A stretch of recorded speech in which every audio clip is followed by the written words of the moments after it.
it's gone 7 o'clock. I should have to start. I'll have to do an introduction, at least for YouTube, for when this goes up. So, good evening. Welcome to the Tuesday Talk. So, anyone who is new here, by the way, welcome, and just say hello. And if you want to ask anything or contribute to anything, just put it in there. This is all about you. I don't bring my own topics to this. I just feed off whatever people want to talk about. Good evening, Wilton. But yes, at the moment we're talking about mythic kil'jaeden and the apparent nerfs. But yeah, I get this all the time in stream from people who've actually killed it and are at their leisure to come into people's streams. And yeah, as I say, the issue is if you've killed kil'jaeden, especially if you've killed kil'jaeden some weeks ago, there will be things I'm quite sure you'll think to yourself, oh, well, it's easy, you just do this.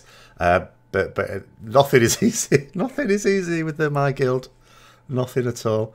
Did I fix the stream lag issues? I don't know. This is fine. This will be fine tonight. I'm 100% certain of it because it's only when I'm streaming gameplay that there is an issue, even though I don't know what the problem is because it's not like I'm using the same streaming software. I've used different streaming software and it's still potentially an issue, but it wasn't an issue on Saturday and I don't know.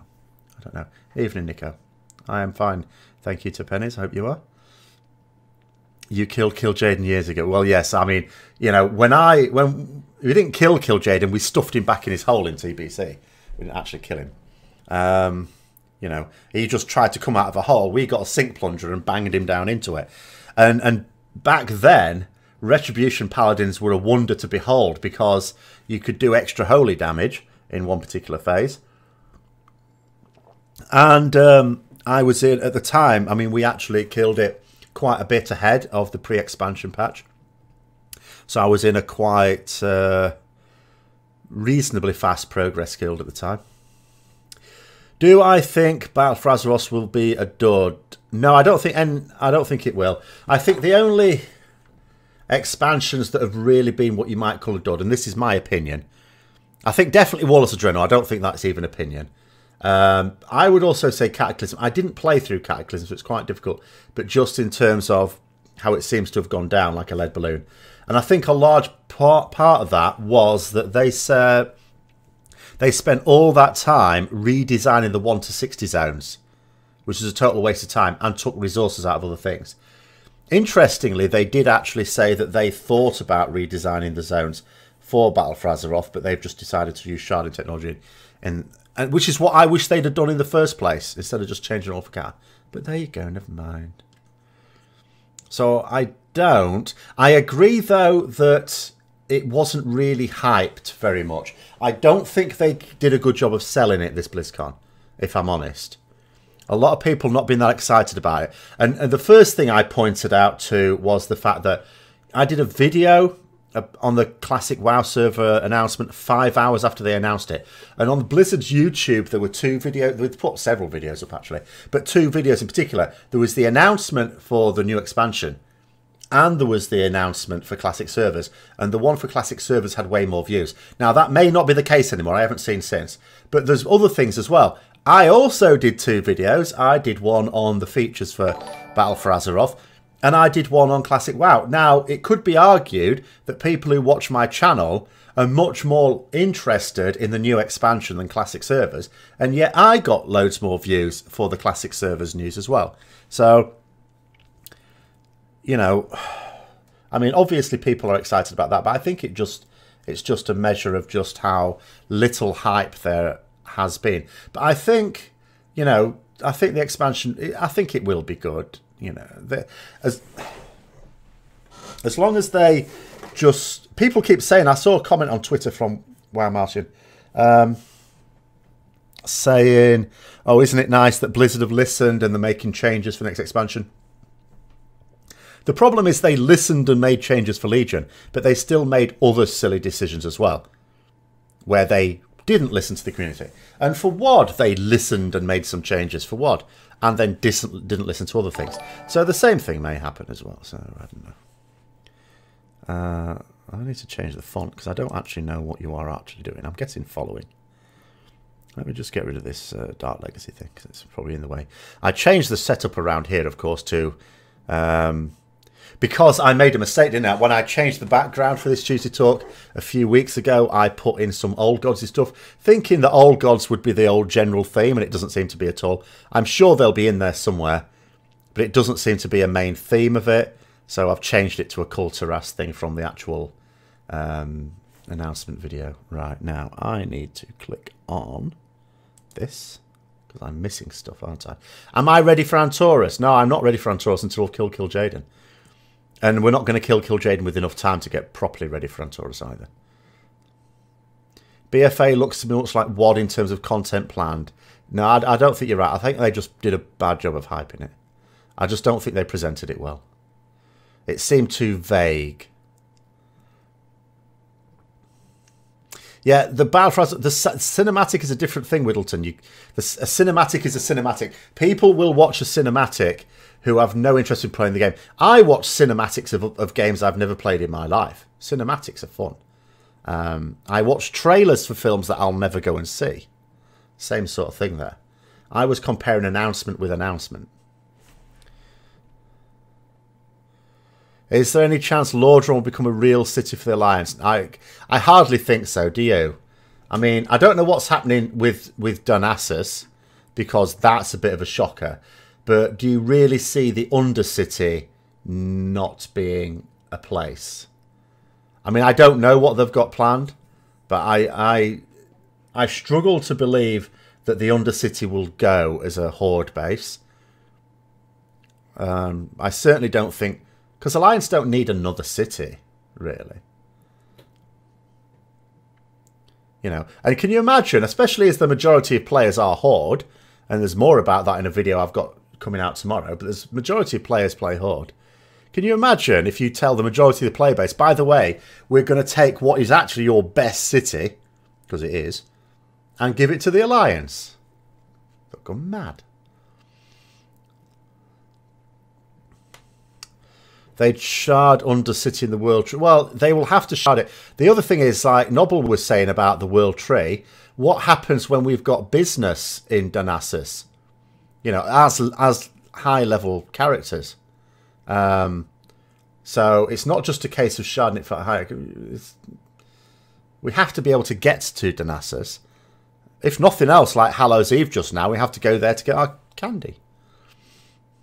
The expansion looks like a filler. I don't think there's any such thing as a filler expansion. I don't think there's any such thing. If ever there was such a thing, which I don't think there ever has been, their experience of Warlords of Draenor will have told them that it is super costly to expect people to just hang on in the game. Hang on because there's better stuff coming. People don't buy that. Undercity is the best. It's the best laid out, and it's got all the facilities there. You know. It's the easiest to get around. It's the most interesting to look at. I know it's a bit of an arsehole getting in and out of it. Although, now that we have flying, it's not. You can fly out the exit shaft. Undercity, the new gnome capital. What are gnomes going to do in Undercity? They'll just drown in all the sludge. Yeah, I mean, time-walking NPC is one way. But, again, the whole point of the time-walking NPC is to go back in time, whereas when you do the Hallows End events, that's supposed to be you going to Darnassus, isn't it? As it is right now. Oh, thank you, Anna. So, I don't know. I don't know what they've got planned for it exactly. Apart from setting fire to it. I sort of know they've got that planned for it. But, Also, where are all the elves and Worgen going to go? Because Darnassus is a city for two Alliance races. It's the home city for two Alliance races. Because the Worgens are like refugees there, aren't they? The elevator in Undercity, yeah, okay. I mean, that's a bit of a pain, I'll grant you. Oh, hi, Glio.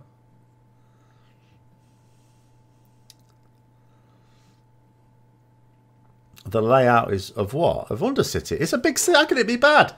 The layout of Undercity is a big old circle. You just go round it till you get the bit you want. It's like Ironforge. I love Ironforge.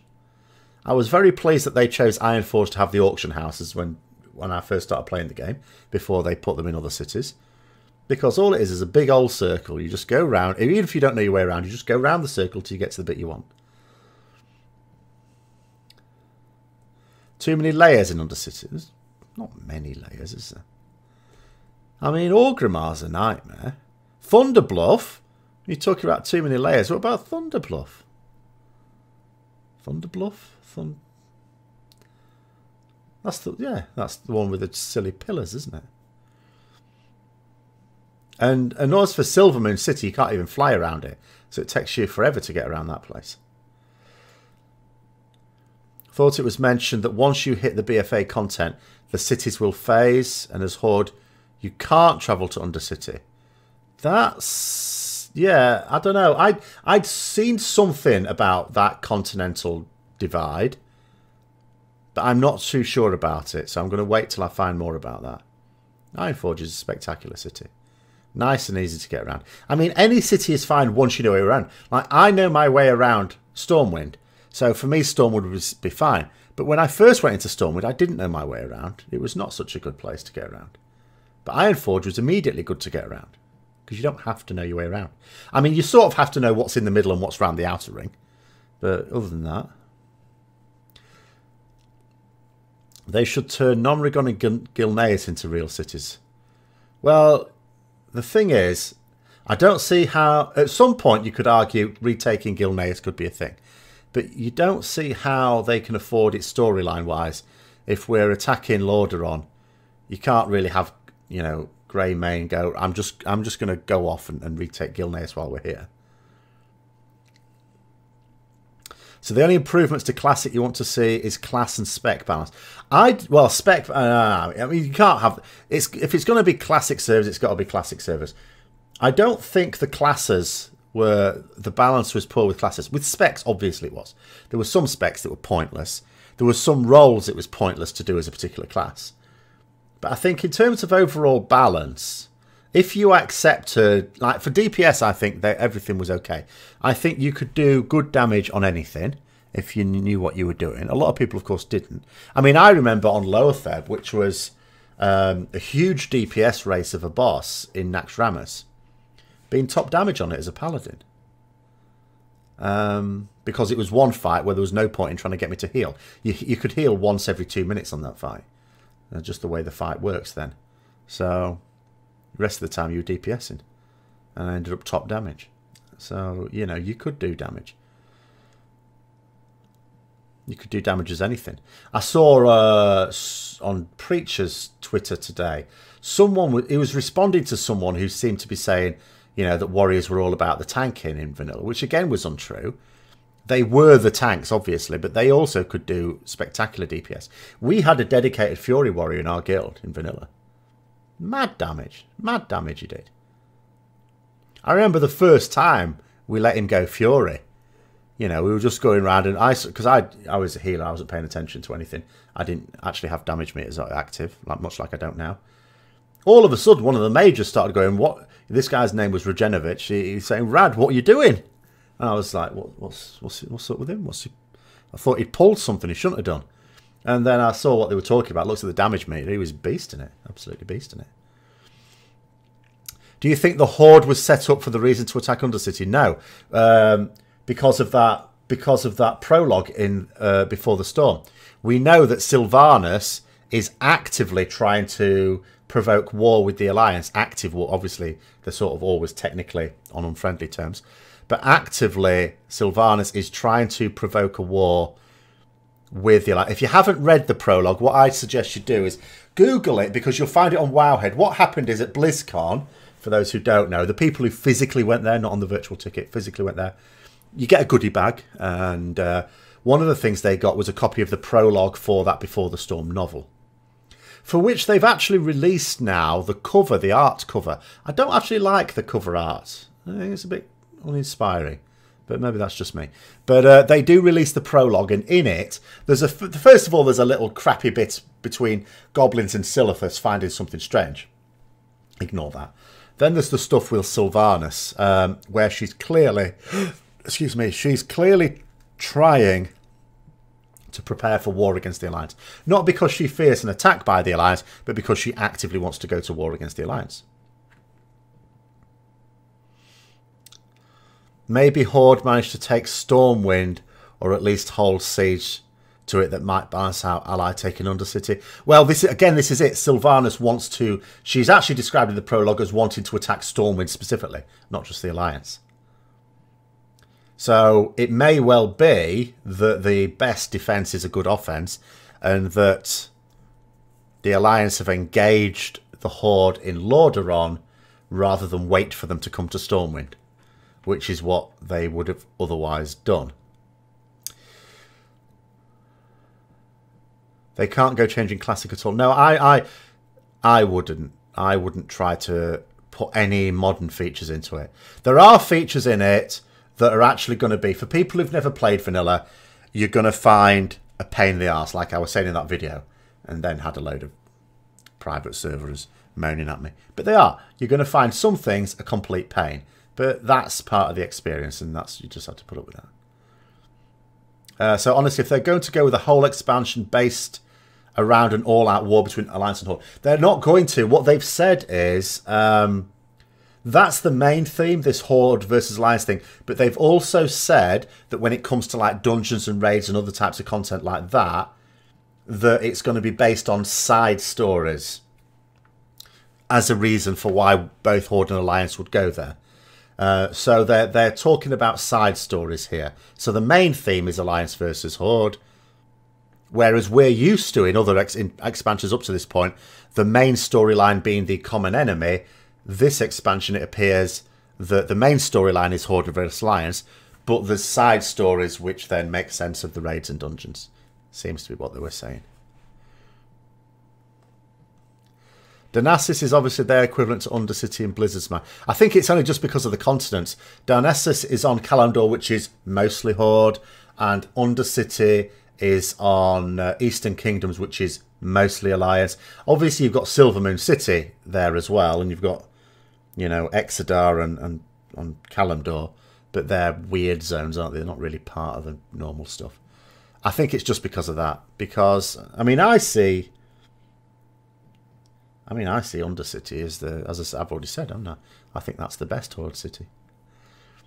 Would Blizzard not give details that refuse to explain what happened? Well, yeah, well, I think that was... Yeah, there's a lot of things they haven't really said a lot about.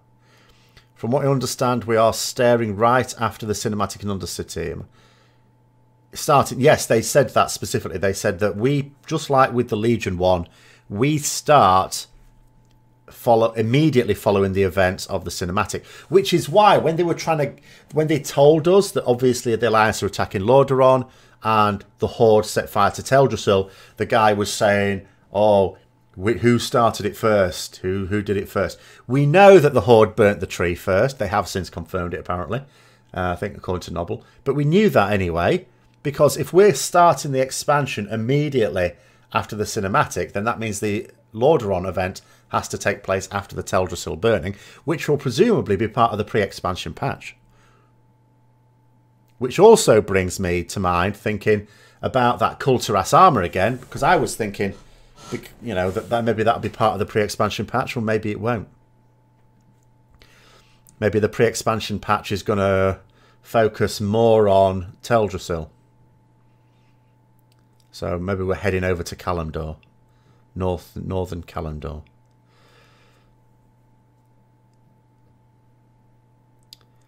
TBC is the point where modern WoW started. I'm not sure. It depends what you mean.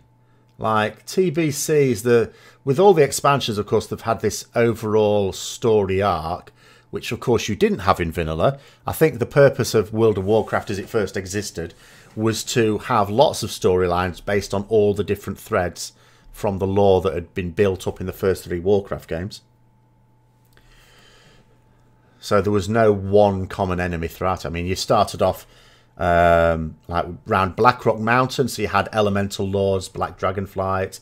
Then you had there was like Anchorage. So then you've got like well, old gods really, and then you had Naxxramas, so bringing the Scourge into it as well. What do I think about the nerfs to kil'jaeden and Final Avatar? The Final Avatar nerfs, I think, would be quite nice. I mean, the main nerf to that one is this reduction. It's the purple beam, basically. doesn't reduce the healing taken by as much. But also the kil'jaeden nerf for us is not going. I was saying this at the start. It's not going to be a nerf for us because we're still going to 3-tank it for another reason. So it's not going to help us, I don't think. Well, it'll help us in that it means we don't have to get DPS to soak, I suppose. I think that's the only thing I can see it being useful for. TBC loot makes sense. Well, it made more sense. It still didn't make sense, I would argue, because you still chased, as a strength user, agility gear to get the crits you needed. I mean, there was some gear with crit rating on it, but never enough. Especially for Retribution Paladin, you still needed some agility there. The dungeons, I know I liked the dungeons in vanilla. I thought they made better sense because you had really good storylines which started in the zones that led into them. As a result, the dungeons were the culmination of a very long, or maybe several very long storylines. Whereas in TBC, they were much shorter, if they existed at all.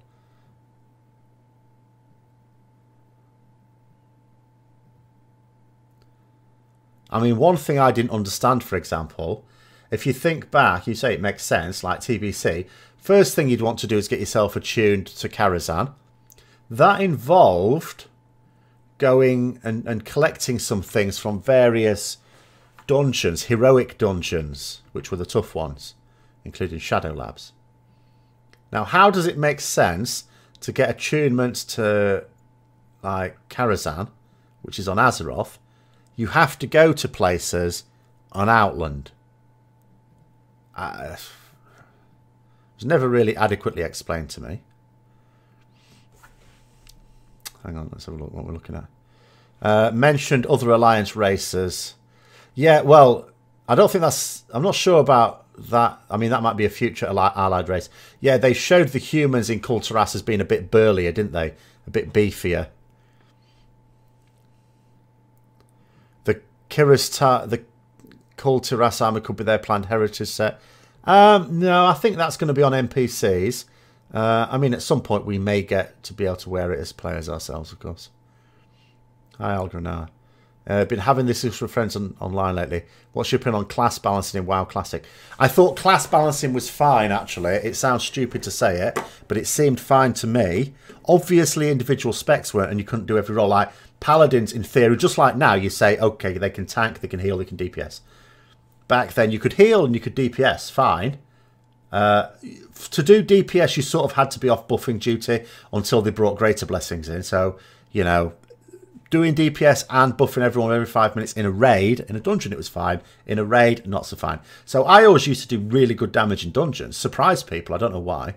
And but in raids, even though I started off as Retribution, like it was, I tell you what I quite liked about it, it was very RPG, proper RPG, because you weren't really tied to a role. I had a Retribution spec simply because, well, I just leveled as Retribution, but it also, in the early days of vanilla, well, I say early days, what was my early days, 2005, it allowed you to have Blessing of Kings. Blessing of Kings was right at the bottom of the talent tree for Rets, and you wanted Blessing of Kings in your raid. So you couldn't, even if you were getting all your paladins to mostly heal, you couldn't have all of them holy, because there was a blessing at the bottom of the Ret tree. So you take that, but what it meant was, in a raid, let's say I had a balanced raid, so you've got, there were 9 classes technically, but Shamans were only Horde, Paladins were only Alliance, so there was 8 classes to choose from.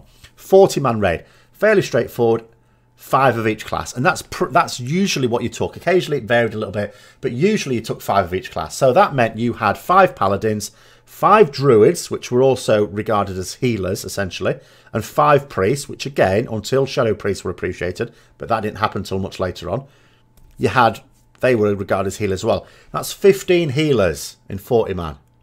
Did you need 15 healers in 40-man? No. So what you would do, when the healing was under control, as a Paladin, you would just go in and hit the boss. I mean, you'd be there anyway, keeping judgments on the boss. Judgment of Light, Judgment of Wisdom especially. If you let Judgment of Wisdom drop off a mob, the casters used to go mad. Jow, jow, jow, they would shout. So you'd have to keep that up. And you would just do some damage. It would be, you know, you were in holy gear, you were in healing gear, you weren't going to do much damage. But you would do what you could. So, but if you could actually spec for DPS and gear for DPS and properly spec for DPS, you could do a lot of DPS. But I mean, one thing that people point out a lot, because that's just my opinion of balance from my own experience. One thing that most people didn't know how to play the game. Now, it could well be that I just understood more about the way the class worked and was doing more damage than a lot of other people because I understood it better. Maybe now that we're in a world where you can get theory crafters, we already know that Warcraft logs are going to support Classic WoW, because Kira said that. So we're going to get a lot more information and people will actually play it better than we would have done at the time. It might well be that the balance isn't actually all that great. So, you know, so... Hi, Masasha. Oh, the respec going up to... Yeah, so it started off quite cheap. I think it might have even been as little as 10 silver or something, or gold. And then eventually it would cap at 50 gold.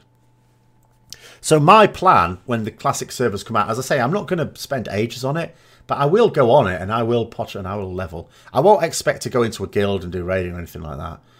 But one thing that I will plan to do is I will level up as Retribution, but then I would probably, just because I was mostly healing at the time, just for the nostalgia purpose, probably then switch to Holy. I'll get some Holy gear first, probably. Because you could heal as Ret as well.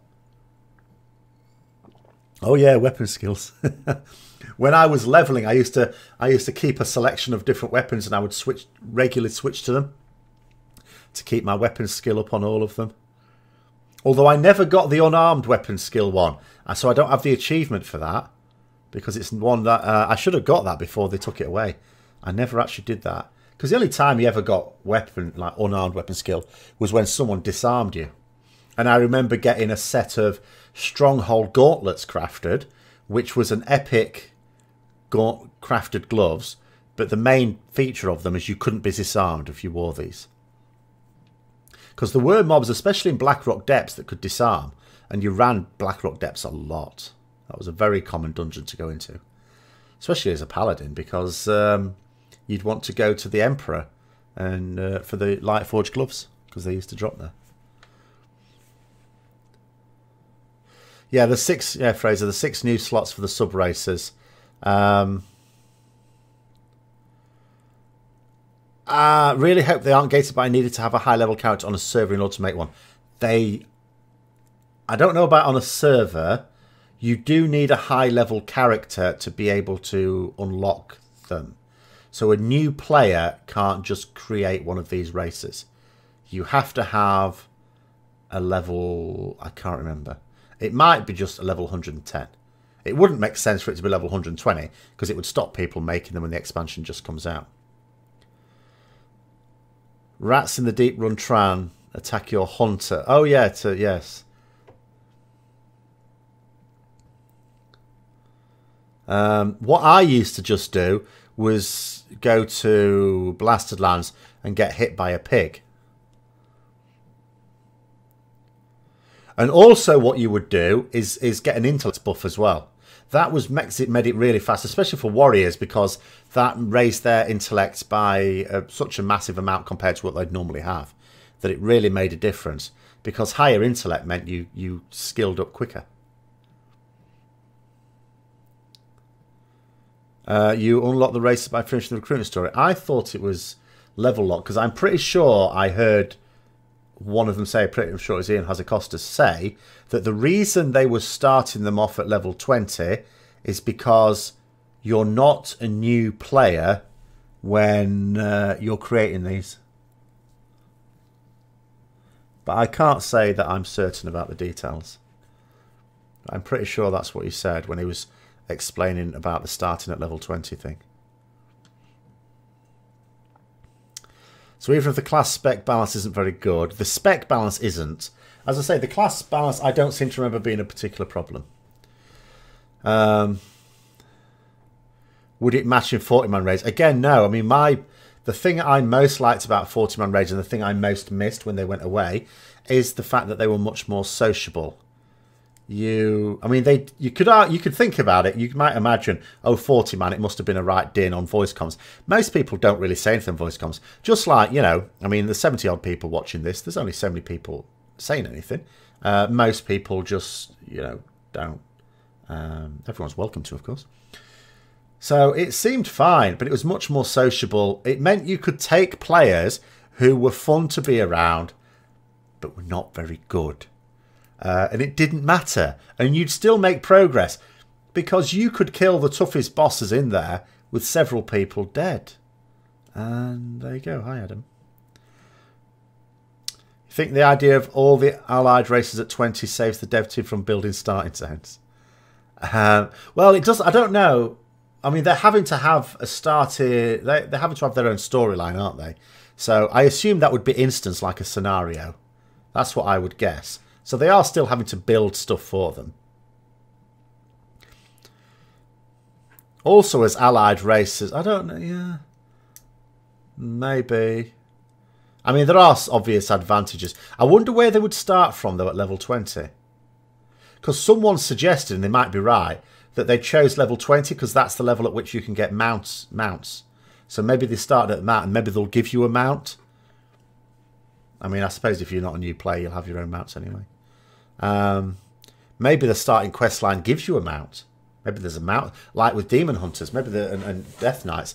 Maybe there's a mount associated with it.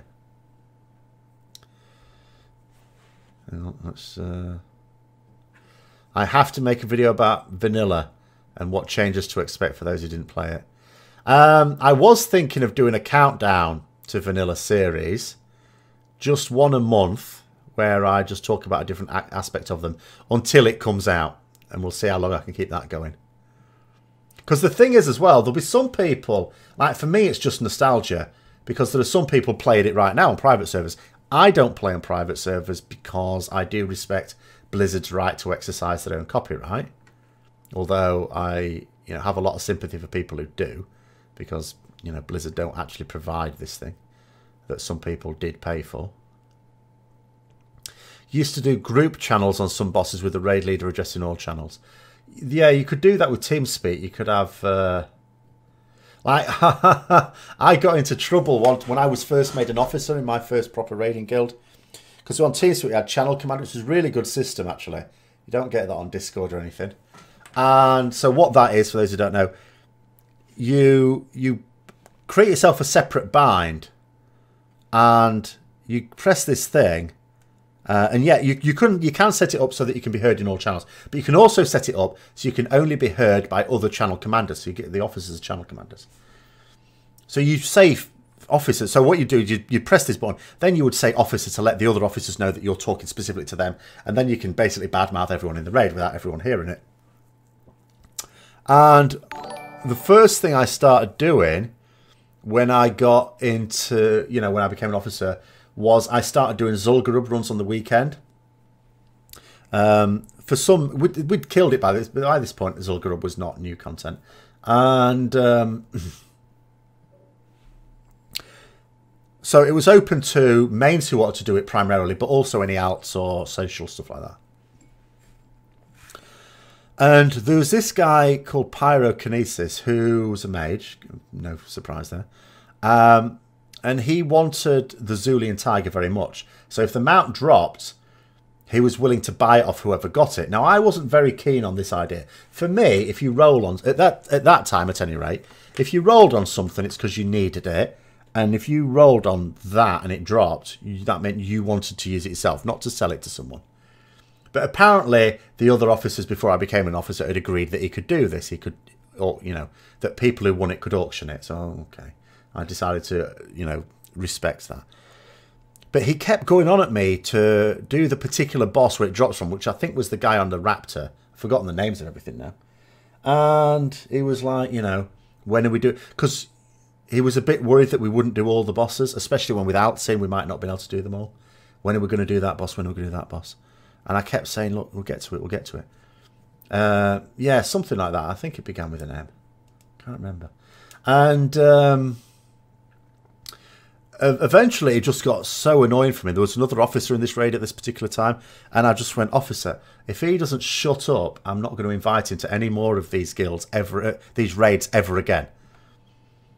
And then I was told by the other officer that I hadn't actually hit the right bind, so I'd basically said that to everyone.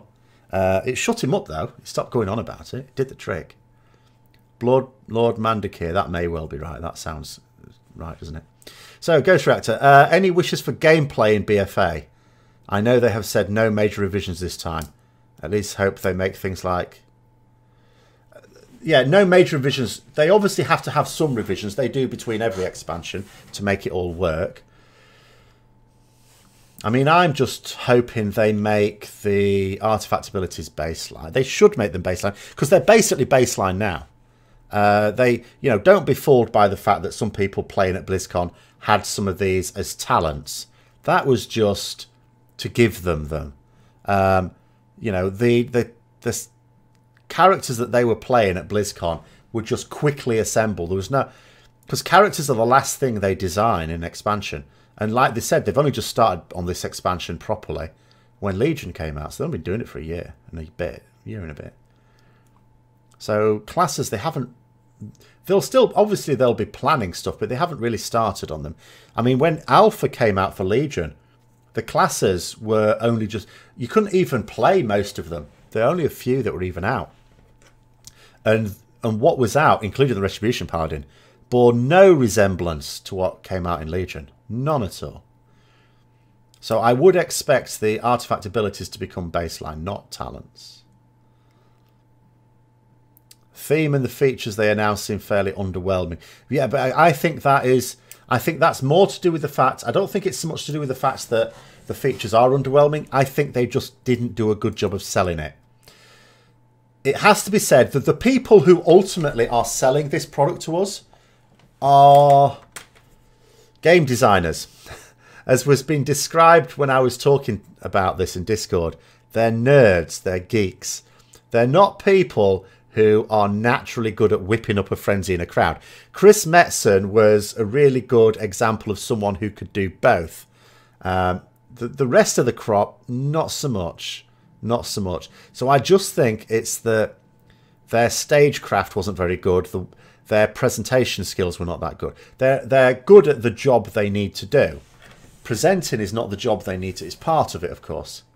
I just think it's that. I just think they failed to properly hype it. And it comes off as awkward as well. My main criticism of them when they do their stage stuff is too often... Mike Morheim is terrible at this. Which is a shame because he'd be pretty good apart from this, is he keeps stopping to allow applause, which doesn't always come. It's like he deliberately pauses at a point that he's planned to pause at, and he shouldn't. He should just keep going. If people want to spontaneously burst into applause, then he can stop and wait for it. But don't stop and force it, because that's just sad. But I just think in general they're not great at hyping stuff. Warfronts sound awesome. They do. But I still don't know. Like, on the one hand, they're not going to be spammable. I don't want them to be, because then I would worry how much time it's going to take away from raiding, because it's clearly something that, not that you have to do as a guild, but you would clearly want to do it as a guild. And then I'd be worried. So it's for 20 people.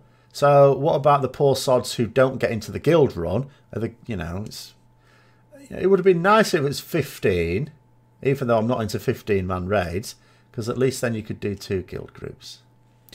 Bracky's all right. He's got a bit more energy, but I'm still not sure that he's great at it. There is a bit more energy to him, though. I'll give you that. He's got a bit more charisma on there. They just need to give you lots of mounts, then all is forgiven. Well, mounts and pets are 2 things that they, cosmetic-wise, do seem to understand that people like. Well, this is exactly it, Whittleton. They have said that Warfronts, the purpose of Warfronts is you're basically, within the Warfronts thing, although I don't really buy this, but they say you are the equivalent of a hero character in Warcraft 3. That is your role within it. Now, I don't remember in Warcraft 3 ever having 20 hero characters at once. But maybe my memory is fuzzy on that. Metzen, yes, I heard Metzen was in the crowd. Yeah, with the cap on. I saw the tweet, yeah. I tell you what I was disappointed at in the last BlizzCon, because he wasn't, like, he'd retired already by the last BlizzCon. I was stunningly disappointed that, I don't know whether it's his decision or someone else's or what, but I was very disappointed he wasn't brought on as a special guest just to get, just to receive some BlizzCon applause, because I think he deserved that. For more hype for the crap of the game, potentially. I don't remember a lot for Cataclysm, unfortunately, because I was not really playing at the time that launched or the end of Wrath of the Lich King. So I wouldn't have known anything about what was going on at BlizzCon at that time. But, I mean, yeah, obviously something can be overhyped. Warlords of Draenor. But you want some hype. At the same time, though, here's what I think. Their chief marketing team does not work for Blizzard. Their chief marketing team are the large streamers and YouTubers. And as soon as they decide to open Alpha up and they give them those keys, they'll be the people who are hyping it up for everyone. Because there's a perfectly symbiotic relationship. It's in the interests of Blizzard to obviously give keys and even give extra keys for those people to give away in their streams to get more people viewing their stuff, because they will hype up that content for them. And it is, regardless of what they think about it, and obviously they wouldn't be doing full-time streaming YouTube and if they didn't like the game anyway. But it's also in those streamers and YouTubers' interest to hype it up as well, because they're going to get far more views and return views on their channel by talking about something really exciting that's coming, rather than talking about a damp squib. So it all works out perfectly.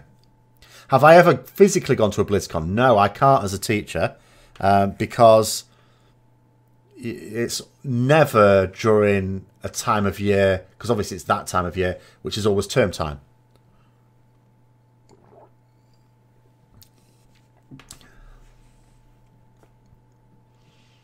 So no, I'd never be able to physically go to a BlizzCon as a teacher.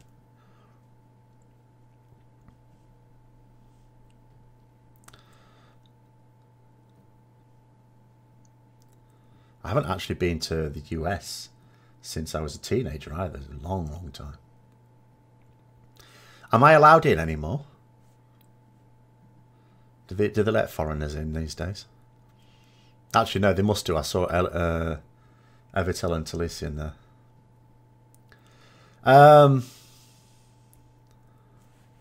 What do I teach? I teach science. Hi, Lamnakin. Like the trailer way more than the Legion one. Well, I think every trailer that they've done has got... I mean, certainly the quality has gone up each time. You know, I mean, obviously individuals will prefer certain ones. That's just subjective, isn't it? But the quality has gone up time after time after time. And this was no different. It's hyped for the next expansion. Don't know much about it. It's still hyped. Yeah, I mean... Obviously, the next question is going to be, when do we start, well, I hope trying it out, but at least seeing other people try it out. Because at BlizzCon 2 years ago, they specifically said that Alpha would open up within a few weeks. And about a month later it did. So, I don't really have mods. I don't have enough people viewing to need mods, really. Because, and also, you know, I don't know that I've been lucky, but I get very few trolls in my channel. I can't remember the last time I had one. So on the occasion that I get like one, I can quickly remove them myself. Age group I teach the age group it's just before university. So I teach them courses preparing them. They don't all go to university. Some of them go on to apprenticeships or into the armed forces or jobs, stuff like that. But it's that age group, sort of mostly 16 to 19. The cinematic, yeah. But the cinematics are always good. The cinematic for Warlords of Draenor was really good. You know, that's still one of my favourites. Thoughts about the mythic kil'jaeden nerfs? I talked about this at the beginning. For us, it's not going to be a nerf. It's only a nerf if you take the opportunity to go from 3 tanks to 2 tanks to get an extra DPS in. Other than that, it's not actually a nerf. I suppose, other than the fact that, let's say someone dies, and obviously we don't want people to die, and it was their turn to soak, and they fail to communicate it was their turn to soak, we're likely to have a miss soak, and that's a wipe. So I suppose, because it'll only be tanks soaking, then it might save us a few more wipes, but it's not really going to be a nerf for us.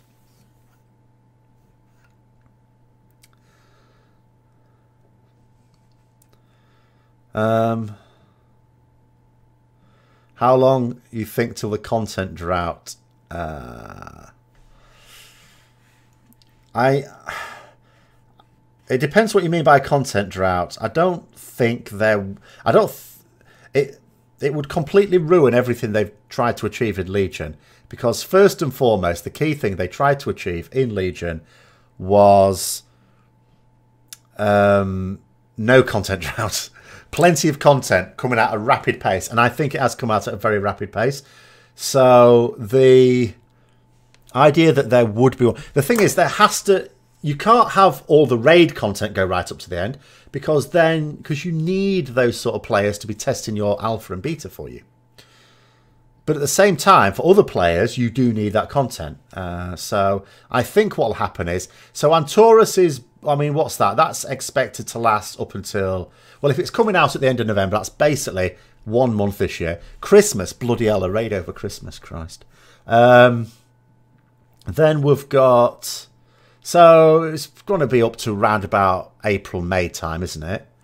Then maybe they bring out... They haven't said anything, obviously, but, you know, there's little hints, if you take it as that, weak hints, that there might be a much smaller raid coming after it. Not a tier raid, but just a really small raid. So that might come out in, say, May. And maybe that lasts for a couple of months. And that takes you up to summer. And then maybe the expansion launches in about a year. So you could argue... And most people aren't going to notice a content drought over summer. And then when we come back after summer, it might be time for the pre-expansion patch. So it might all work out. So it might work out quite well, without anyone actually accusing it of a content drought. But of course, I don't know what their projected schedule is, because they're not going to say. That's just me guessing. Has it ever occurred to you, talked with a student of yours about World of Warcraft? Only if they play it. Occasionally I have had... I did make a video once, because I did teach a class once where there were a few World of Warcraft players in it, including one who was in a top 20 guild, lazy bastard, not doing my work, playing WoW instead. And I created, because I was teaching a stats unit, and I created a video based on World of Warcraft on using a T-test, I think it was. I was on the PTR testing something to do with, it was Execution Centre or something, I think. I can't remember which expansion it was even from. It may have been as far back as MOP, I don't know. But I was on the I was on the PTR showing use of stats for something. Do I miss raiding with Replicant? I don't know, because I didn't raid with them very long. I joined them, and it was like, I think it's probably the second time I've done this, where I've sort of joined a guild and that were already sort of struggling with the numbers, and so we killed one boss with Replicant. You have a high feeling that the X-Pack is more ready than they're telling us. No, I really don't at all. Because a lot of the stuff has to be tested. Like they were saying themselves, weren't they? Warfronts, they don't even know how long they're going to last, and they won't do until there's extensive beta testing. So that sort of content has to be extensively tested, and it cannot be tested internally to the extent it needs to be tested. Then there's the island stuff. Then there's the normal stuff, dungeons and raids. Characters, they cannot even begin to properly pin down how characters and classes should work, and specs, until they open it out to a much larger testing audience. So that, you know, until that happens, your timer for release doesn't even really start. So it doesn't matter how much other stuff is available. And I don't think there is, because I think they were far too vague about... There was a lot of and ahhing when people were asking them. When people started asking them the nitty-gritty, the nuts and bolts of how things were going to work out, they were very, very vague. I really don't think it's readier than it has been in past. Off topic, how far do you think they can go with quality of life change to Classic WoW? I don't think they should put... I'm not sure. I mean, you tell me what things they should put in. I don't think they should put any in. I don't even think they should update the graphics. There should definitely not be a looking for dungeon. There should definitely not be any group finder tools other than a global chat channel. That's as far as I would go. They shouldn't shard because you could argue, you know, that would be... But they shouldn't, because that's not Classic WoW. They really are risking trouble if they try and change anything about it. I mean, they've sort of but what they've said, and they've just sort of announced today, is what they've said is that they want to get the community's views on this, and they are going to open up a specific forum on the official forums for discussing the Classic WoW servers. I'm hoping they're not going to forget about the European forums and put one on there. But they are going to get a Classic WoW forum up. Just for people to talk about that. As much vanilla experience as possible. So there won't be sharding. Now, I don't think they should put anything like that in. I don't think they should put class tuning in. I don't think they should put anything like that in. I mean, obviously with class tuning it's quite difficult, because class tuning went on throughout vanilla, and they will have the decision about where they pitch it. EU cannot post on the North American forums now. So unless they give us our own, and even if they do give us our own, everyone knows that no one actually reads it. WoW has always had much stronger diversity in the computers that could run it. This is absolutely true, yeah. It was always spectacular that you could run WoW on a very basic computer. I mean, I know this not just from other people. For example, when I came back to WoW on a very casual basis towards the end of Wrath, the reason I did so is because the computer I had, which was my first proper gaming computer, but the graphics card basically melted. And I couldn't at the time afford to get another decent one. So I had to get an off-the-shelf crap one. And the games I was playing at the time, Warhammer Online, it just couldn't. Lord of the Rings Online wasn't working great either. It could be, you could play it, but it wasn't brilliant. So, and a friend of mine had just started playing WoW again, so would come back. And not only could I play WoW fine on it, but I could raid on WoW fine on it as well. So, yeah, there has always been that aspect of it, that it works quite well on a relatively modest machine. I think that they should leave it the same. Just going back to an interview with Asmund Goldenhotted, they asked about the classic server's quality of life changes, i.e. LFR. They said it's still under discussion. Yeah, I don't think. Yeah, I agree. I don't think there should be discussion on that one. The answer should be an unequivocal no. No. People would just turn to private servers. Exactly. Yeah. If again, it depends on what is their purpose for bringing these back. If their purpose, as I suspect it is to stamp out private servers, to make them, I mean, at least to make it pointless from the player's point of view, then the only way to do that is, I think, twofold. The first way is it has to be proper vanilla WoW. Has to be.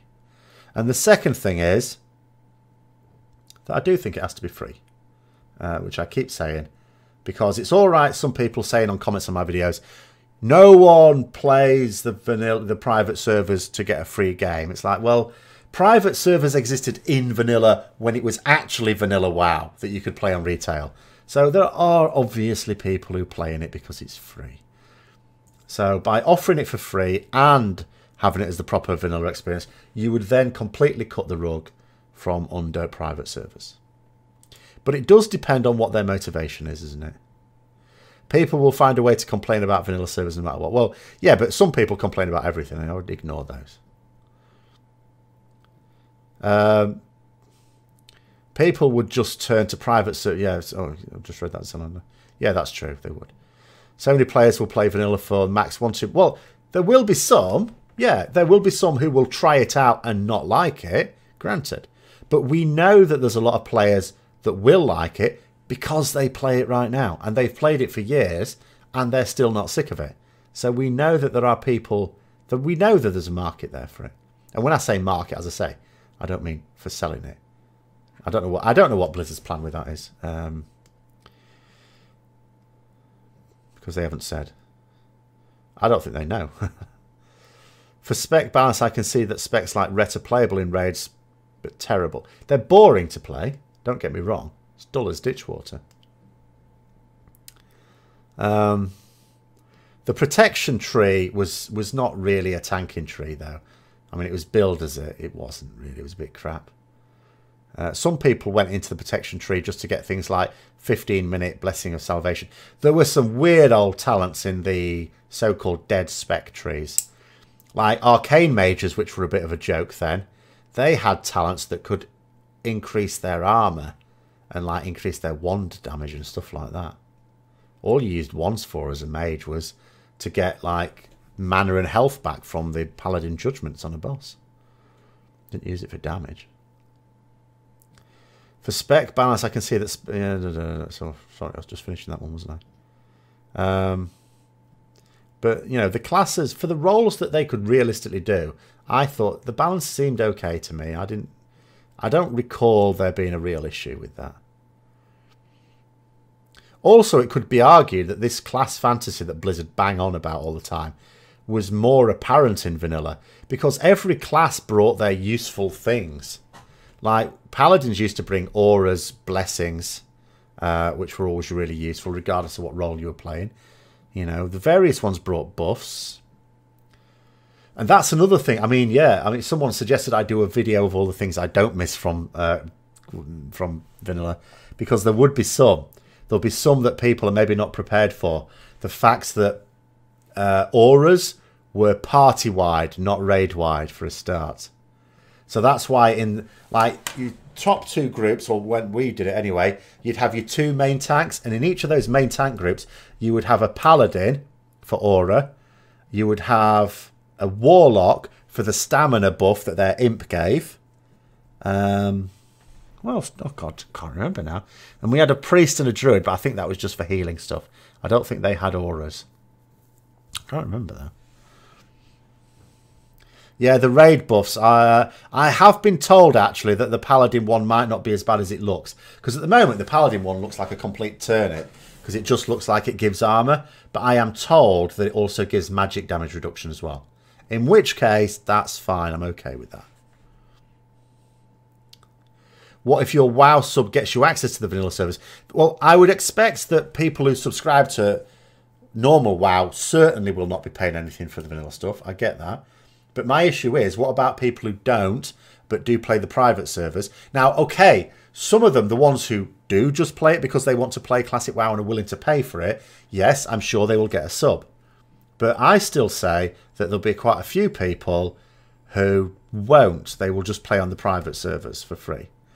Why have I changed where my chat box is? That's a good question. The reason is because I redid this background in haste, because I actually got to yesterday and thought to myself, hang on a minute, my background has all that old god stuff on it, because I was expecting the next expansion to be old gods related, and it's not. So I thought, ooh, I need to change it. So I changed it for a Kultiras one, and I was messing about and doing stuff like really quickly. I might change it for next week again, and found that there wasn't enough room down here for the chat box. I don't think there is. Doesn't quite. I mean, I suppose I can, but I've put it there now. It can stay there for now. So I may change things again around next week, but that's why. Stuff like Wind Fury was still only part of, yes, because even, yeah, I mean, I definitely remember in TBC, because obviously I didn't play with Shaman in Vanilla because they were Horde, but in TBC I remember, like, even in later raids, you you would swap a shaman in, because you could swap people around in groups in combat as well. You'd swap a shaman in, they'd do their Wind Fury, then you'd take them out, put them in another group, and you have your main DPS group, and you'd swap around all the shamans, so that you like having not quite a constant Wind Fury going on, but you know, there's quite a lot high uptime on it. The King Anduin looking like Brad Pitt. I think he looks more like one of the Hanson brothers than Brad Pitt. I don't see the Brad Pitt in it. He does look like one of the Hanson brothers though. 50 to 60 grinders vanilla paladin was the most painful thing. For me it wasn't, because the thing is, by the time you got that far, there was a couple of things that made it easier for me. One, you were nearly there. And two, by that stage, I'd actually found several friends within the game that I'd kept running into while questing and doing dungeons. So we were just doing stuff in groups in Eastern Plaguelands. So it was actually quite a nice experience for me, the last couple of levels. What do I think about the raid buffs? Yeah, so that's what I think about the raid buffs. I'm glad they're class specific and not spec specific, because that means even in a 20-man raid, you're only going to need... Mind you, it is going to encourage you to take one of each class. There is a downside to that. But it does still free up then, even if you take one of each class, 8 slots for whatever. It's not like, oh, the ret one's not very good, we'll take, you know, an extra holy or something like that. I mean, it still depends on how it's going to work exactly, because there are going to be arguments about who's got the better ones. But for dungeons, I think it could be divisive, because there will be ones that are going to be better for dungeons, inevitably. So, I have some...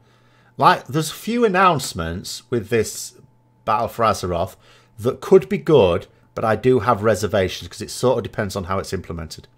Any luck with Mythic kil'jaeden? No, and we need luck, because we don't have any skill.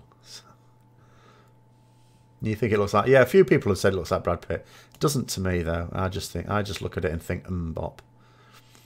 Assumption is, after the release of classic servers, they have the ability to shut down most of the remaining private servers.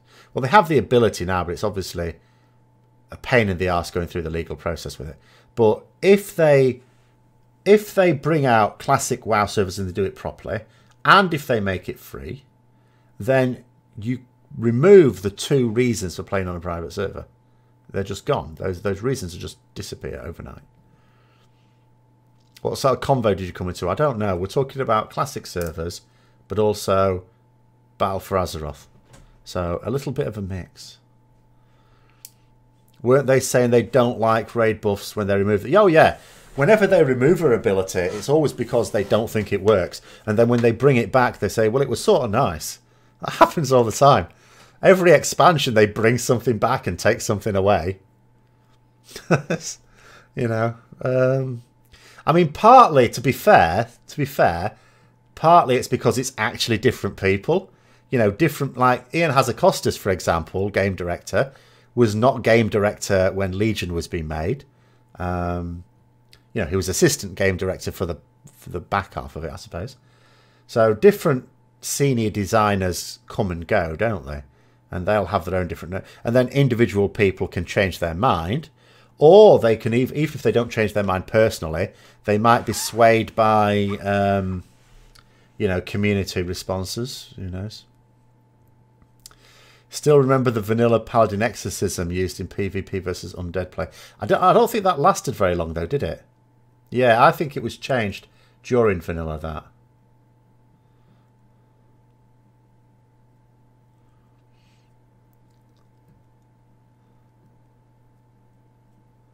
You got kil'jaeden to 11% this week. Well, I mean, what I will just settle for this week, can we actually get through the Illidan phase, and can we consistently get into phase 3? If we can consistently get through to any phase, I think we'll learn it quite quickly. But it's the fact that we just die on stupid stuff. Yeah, okay with raid buffs again, but don't get the point. I don't get the point. I think I will agree with that one. I don't understand the point of them, because they are risky putting them in. It risks creating divisiveness. But then I don't think Blizzard recently have ever really cared. If a particular class or spec seems to be left on the shelf. They've never really shown any great concern for that. Encounters will be balanced around the expectations that they'll have the buffs. Yeah, that is certainly true, isn't it?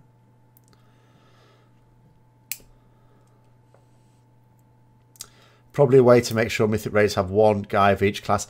I don't know, because not all of these buffs are auras. Some of them are on-use abilities. And if it's an on-use ability, it suggests you've got a benefit, if it's a really good buff, of having more than one, doesn't it? You know, because some of them are on-use. Some of them just target... Well, you target an individual, it affects the whole raid, but it's an on-use thing.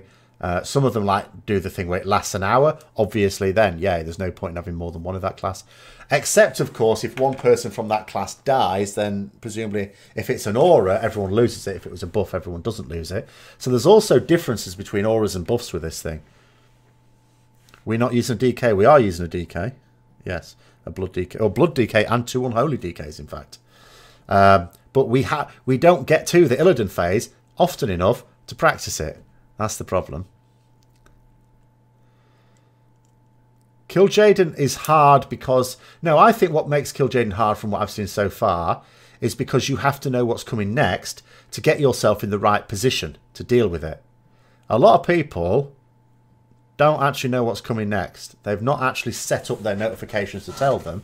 And I was discussing this last night, and one guy was saying, well, they don't need those notifications now because they know what's coming next. And I was thinking that is because... they were paying attention to their notifications at the start of progress, and it's now fixed into their head. But if you never looked at those notifications in the first place, then it never gets fixed into your head. Each individual mechanic is simple, but it's only simple if you're in the right position. If you're in the wrong position, not at all. Well, for some classes, you know, that have the ways of dealing with them, then yeah. So, I mean, it is difficult. It has to be difficult because... so many people are stuck on it.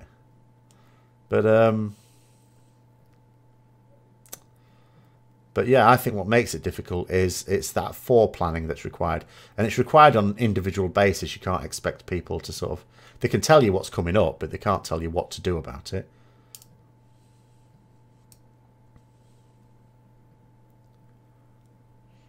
We're not struggling in Illidan because we don't get to Illidan. It's not a struggle if you don't ever get there. We've been there a few times, and we've never been there twice within the same hour, even. And you need to get there time after time, don't you, to learn it? Because it's one of those where we need to make sure we're getting the boss in the right position. We need to make sure that we're gripping at the right time. You can't do that if you're not actually getting up there. Curse of Elements for locks. There was a Curse of Elements, yes.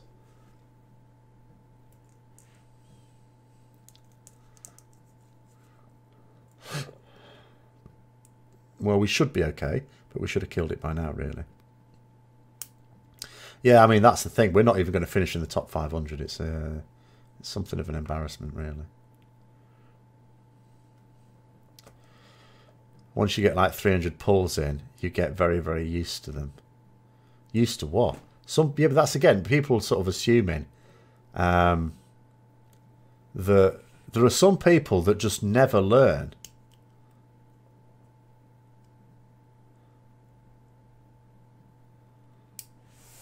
I don't think it's... well, no, it's not always autopiloting due to boredom. I think it's autopiloting due to looking at damage meters. I think it's the classic case. There is. You have to make sure you stun them at the right time so they don't piss off again. Like when we did get there... we didn't kill them in the 10 seconds that supposedly you should be able to. Now, to be fair, that's because people didn't necessarily wind up all their AoE to do it really quickly. We don't have any idea whether we could if we did it again, because we never got to that point again. That's the problem. Remember, in TBC, the worst lock would keep the Curse of Elements up, and the rest of using Doom. Yeah.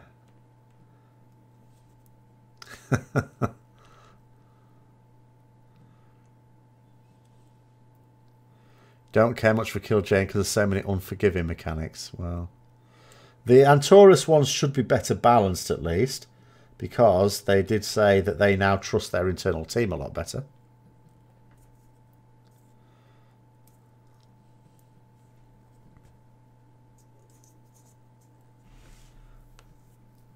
Well, lots of people in my guild are actually inexperienced. Most of them haven't actually raided before now.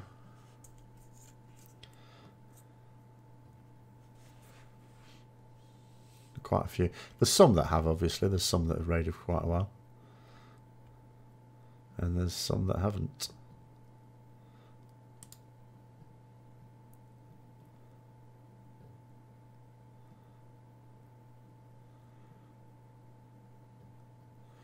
Yeah, it's going back up to that comment there. 20-man raid. I mean, I really dislike 20-man raiding.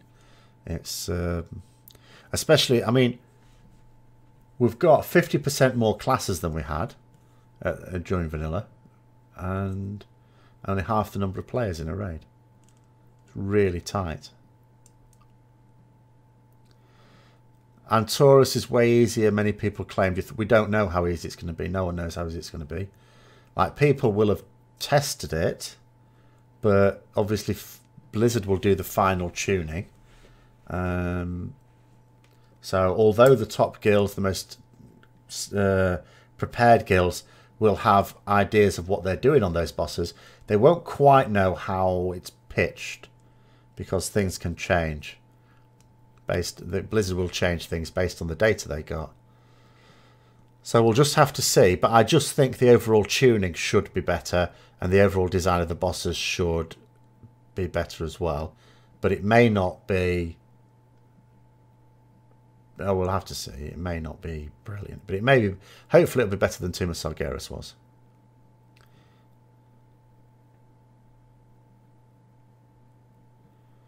How well do I think the new AI NPC will work out? Like I said, I think it's a bit of a misnomer to call it advanced AI, because I don't think it is, but it will be better than current NPCs, because there will be more variety of things that they can do. I don't think it's going to do anything clever. It just has a wider variety of abilities that it will use.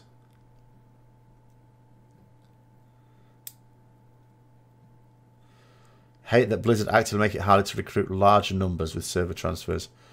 Cross-server mythic's quite possible, but Blizzard doesn't let it happen for new raids. Yeah, it's not a technical thing. Like, I think all the restriction on that primarily is probably because they make money from server transfers. So if they didn't have to make money from those, they could easily allow people to join guilds completely cross-realm, and then there wouldn't be an issue. Do I think boss tuning issues is why you haven't killed kil'jaeden? No, I think it's dumbass problems that mean we don't kill kil'jaeden. The majority of the people in the guild are fine, by the way. This is not the majority, but we've got a small number of people who do not seem to have the right mindset for mythic, the sharp end of mythic raiding.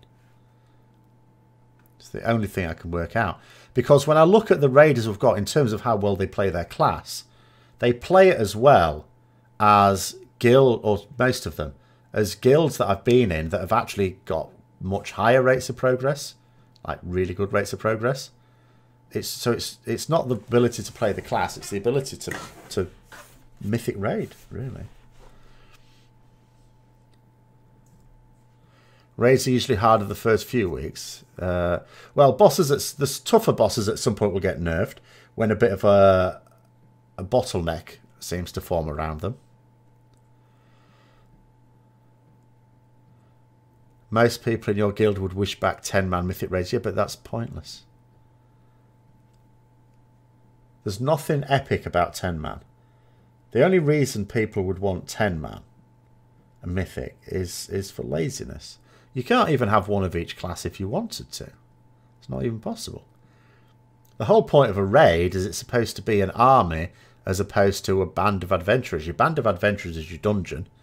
And it could be argued before that, well, dungeons are fairly basic content. Well, now you've got Mythic Plus.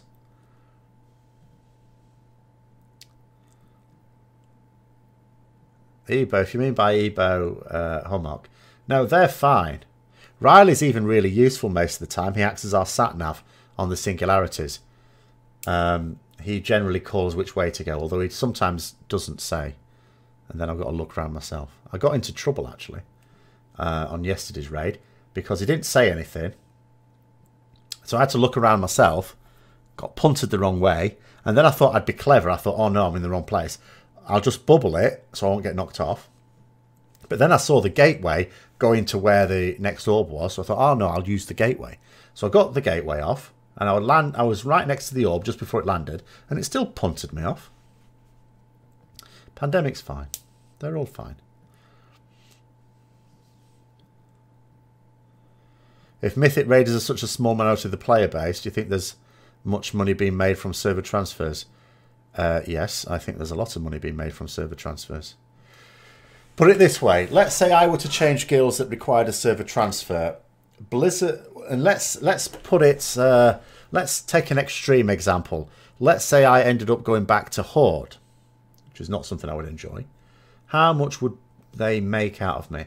They would make about £400, which is about $500 US, just from me.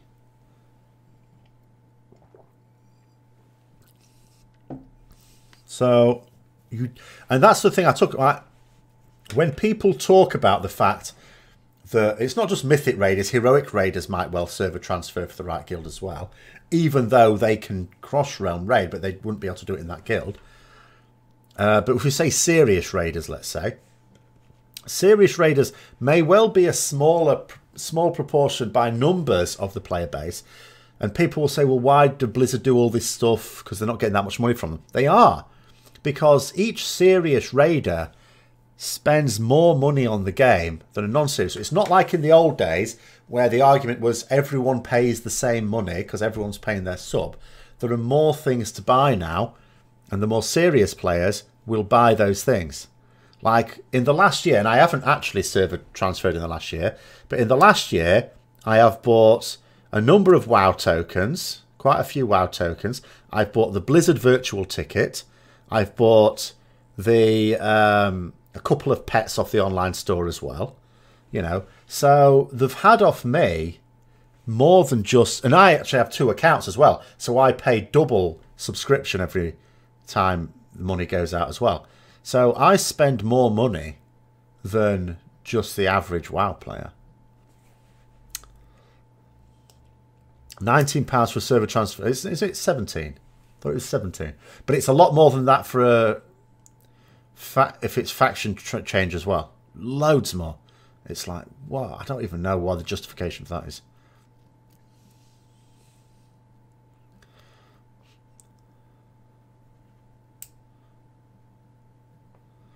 Is it 19? Right, Gordon Bennett. Server you playing currently has no Mythic raiding guilds. Yeah, well, this is the problem. And it's, to be fair to the developers, this will be something that will annoy them because they know they're losing people out of this. They know they're losing players. So that's, yeah, that's 46 quid altogether for a transfer to the other faction. Because some players just want to raid, or at least they want to raid and do other things. And if they can't, and they're not going to pay the server transfer, or they can't afford to, then they'll just stop playing the game. The only problem with the level scaling of the older zones for me is why the Kata, EK and Kalimdor zones don't scale from 1 to 80 level. Well, I mean, my personal opinion is I would just have them scale completely. I would have all content scale the same. But, you know, different people have different opinions. I know that. Some of my viewers have different opinions. And so they've done it how they've done it. It is better. At least it's scaling now. At least it's going to scale, which is a load better. Boost to 100, £49, is it? Well, there you go. It is like buying a new game, isn't it? Boosting one character. It's like playing a new game. And you could argue, well, you know, you do need to boost the character. But the problem is there's so many levels now. You can well understand the temptation. Yeah.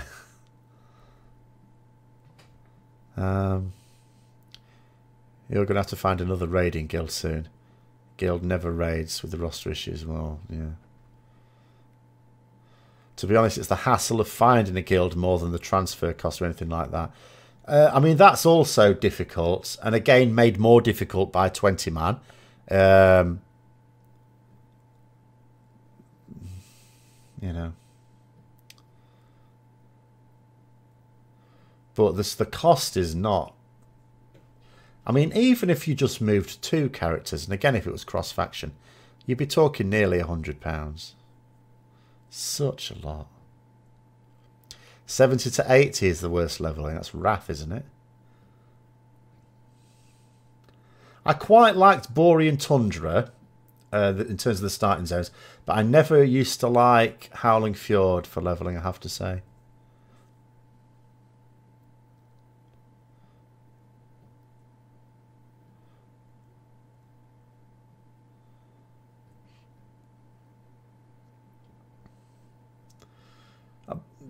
To be honest though, I don't generally level through them anyway. Technically, what I do, this is an advantage of having 2 accounts, is that you can basically, when you're leveling a character, just get another character to boost them through dungeons, and then halfway through, you could go to whatever is the arena.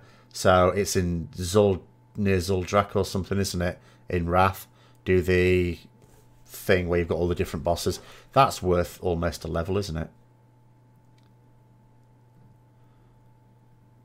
Oh no, I quite like the Borean Tundra leveling. Not so much when you're helping the gnomes out, but most of the rest of it was quite good.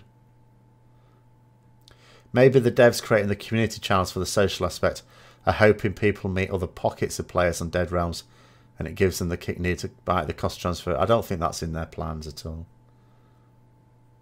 I think what's in their plan is they're looking at the popularity of Discord and thinking, well, we could do that. And if people use Blizzard, if they use Battle.net in the same way that they use Discord now, that means they can also monitor what people are up to, what they're saying. Because like at the moment, you can have developers. I'm sure there are developers in each of the class forums. I'm certain of it. But they're not in the super secret channels where all the theory crafters reside and talk about stuff. Whereas they would be on there. They could do it on the sly. You find Burning Crusade and Northrend boring. I find them all boring now, because once you've been through them on 24 characters, then they all get boring, don't they? You know, I actually quite like the leveling experience in expansions. I don't think there's ever been an expansion where I haven't liked it. Apart from individual zones, there's been some zones I've not liked. But the overall leveling experience, I think, has been good in all expansions. But once you've done it over 10 times, it does wear on you a bit. You decide that actually you can't be arsed with it anymore. In fact, do you know what? When you've leveled through a particular expansion 10 times, Blizzard should just give you like a special heirloom that allows you to power level through it on any subsequent characters. Because, you know, if you've done it on that many characters, it's like, do you know what? You know what you're doing. Just get through it, will you? And you can choose to use it or not.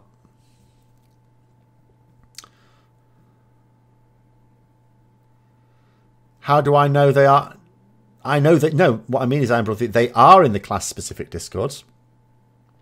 They're not in the secret channels, because whoever created the Discord has to give them permission to see those.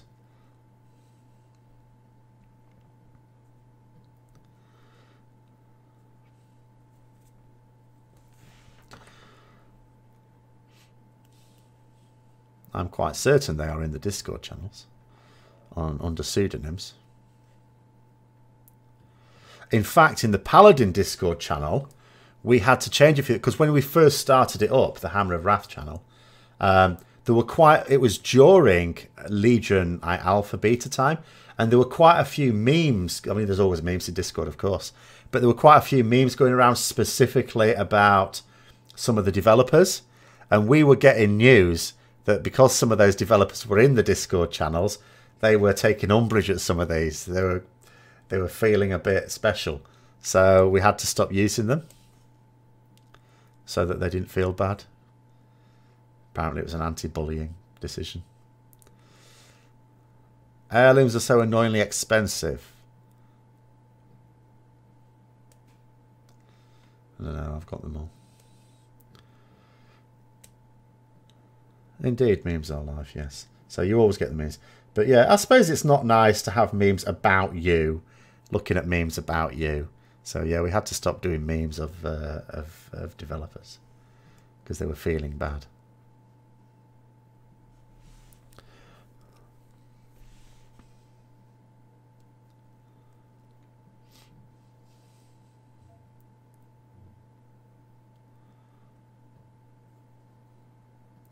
Heirlooms at 100 to 110 are a luxury. Should be expensive. Yeah, I suppose.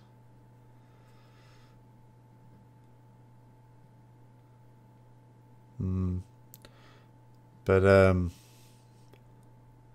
mean, it's also not that much gold as well once you've sort of saved up a bit. I suppose for a new player, heirlooms are a bit of a hassle. If I'd have been in the BlizzCon Q&A, what would I have asked about?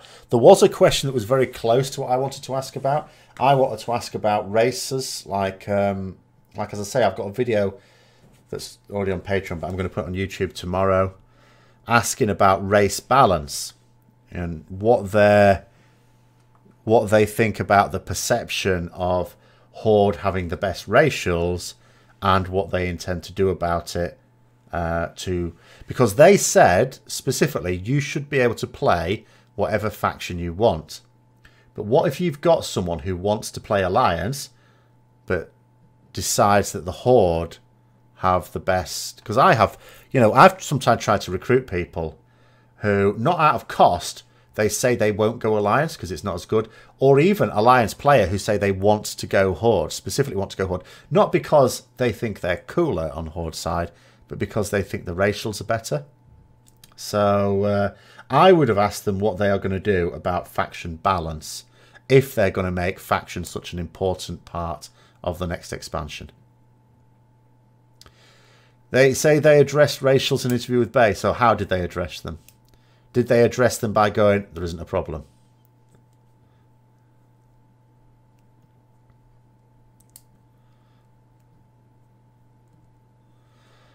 Reworking Arcane Torrent isn't fundamentally changing that balance. As I say, I've got a video coming out tomorrow. I did a load of sims on the racials. Now, the thing is, the actual difference is not actually very significant. It's not much when you look at it in percentage DPS terms. But it is there, and it is greater for Horde. Sort of. On balance. On balance. I would just get rid of... I would just make racials cosmetic. I would get rid of all the racials that can have an effect, whether perceived or otherwise, on gameplay. So if they have to, if they want the racials that, for example, increase skills in a particular profession or something, that's fine. Any other like flavor type ones are sort of fine as well. Things like, you know, underwater breathing for undead is fine. Just create some things like that. Profession based, but also other ones that maybe have benefit in the wider world as soloing, but not in raiding or dungeons. Get rid of the ones that have use in raiding or dungeons, or PvP, of course. And yeah.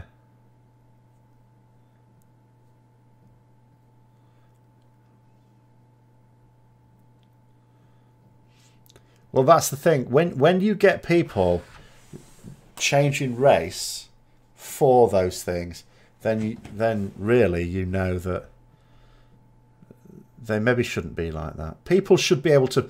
The choice of race and faction should really be subjective. It should be cosmetic, really. It shouldn't be based on gameplay. Because if it is, then Blizzard aren't allowing you to do what they say you should do, which is to play the faction that you want. Now, I'm not going to blame Blizzard, for example, if let's say I'm looking for a guild and the only guilds I can find that are suitable are Horde guilds. I'm not going to blame them for that. if I have to go Horde because of that.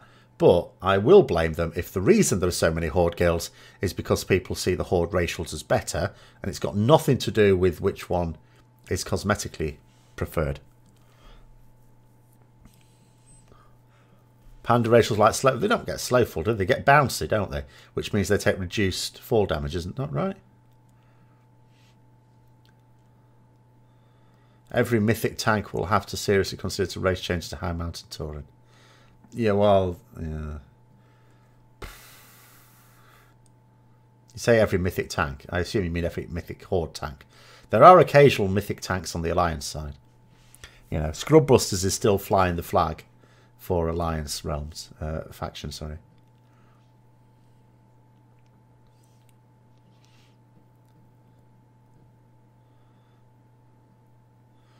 Well, I'm sure there's even more casual guilds on the Horde side. It's just that there are a lot more Horde players. But the thing is, it's not... You might assume as well that we're just talking about serious guilds where there's an imbalance with Horde and Alliance.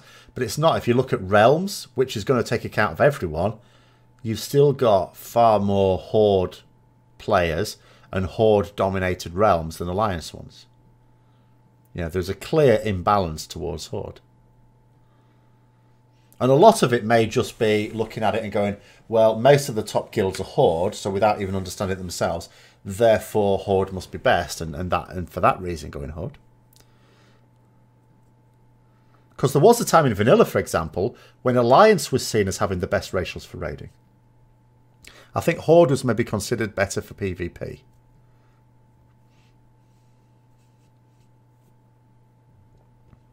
Maybe that's what I should do. I should start... Instead of putting... I don't even like to look at our world rank. I've not looked at it for months. I daren't. Maybe I should start talking about our Alliance rank. That'll look like a much nicer number. If there's only 16, we might be the 16th guild in the world.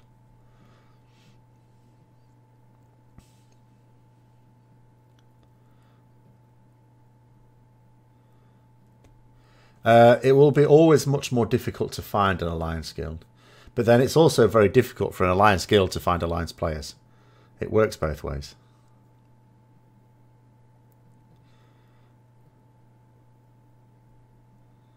Yeah, well, I think, yeah, that's what I mean, Masasha. I think it sort of works the other way. But I think in Vanilla it used to be the other way around. Because Alliance, for example, if you had a... Because priests had a buff according to their race as well. So Dwarf priests had the Fear Ward, which you could put on tanks who couldn't be bothered to stand stance for Dragon Fear. So that was considered very good. There was a few other ones as well. Like, I suppose, humans getting the bonus to using swords and maces. So that was quite good for both Thunder Fury and the Hand of Sulfuras. Especially if you had the legendaries there.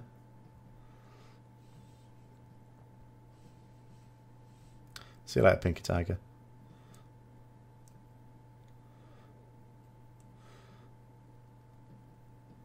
I don't know who loses what. Did I prefer the single level of raiding back in Vanilla or the multiple levels we have now? I accept that the multiple levels are needed, I think is how I'd phrase it. I obviously would prefer, given that I do the most difficult one anyway, I would prefer just the single version. For me personally, but I understand why there are the multiple ones, and I would, you know, say that that's the correct decision.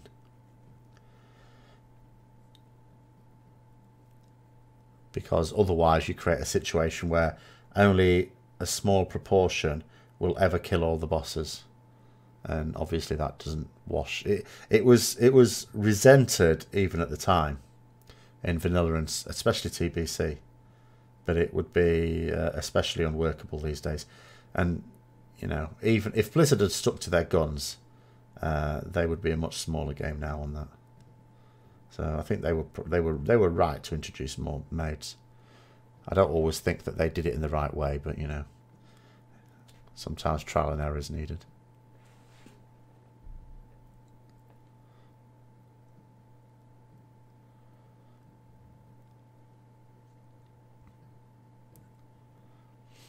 I actually did my Mythic Plus dungeon yesterday.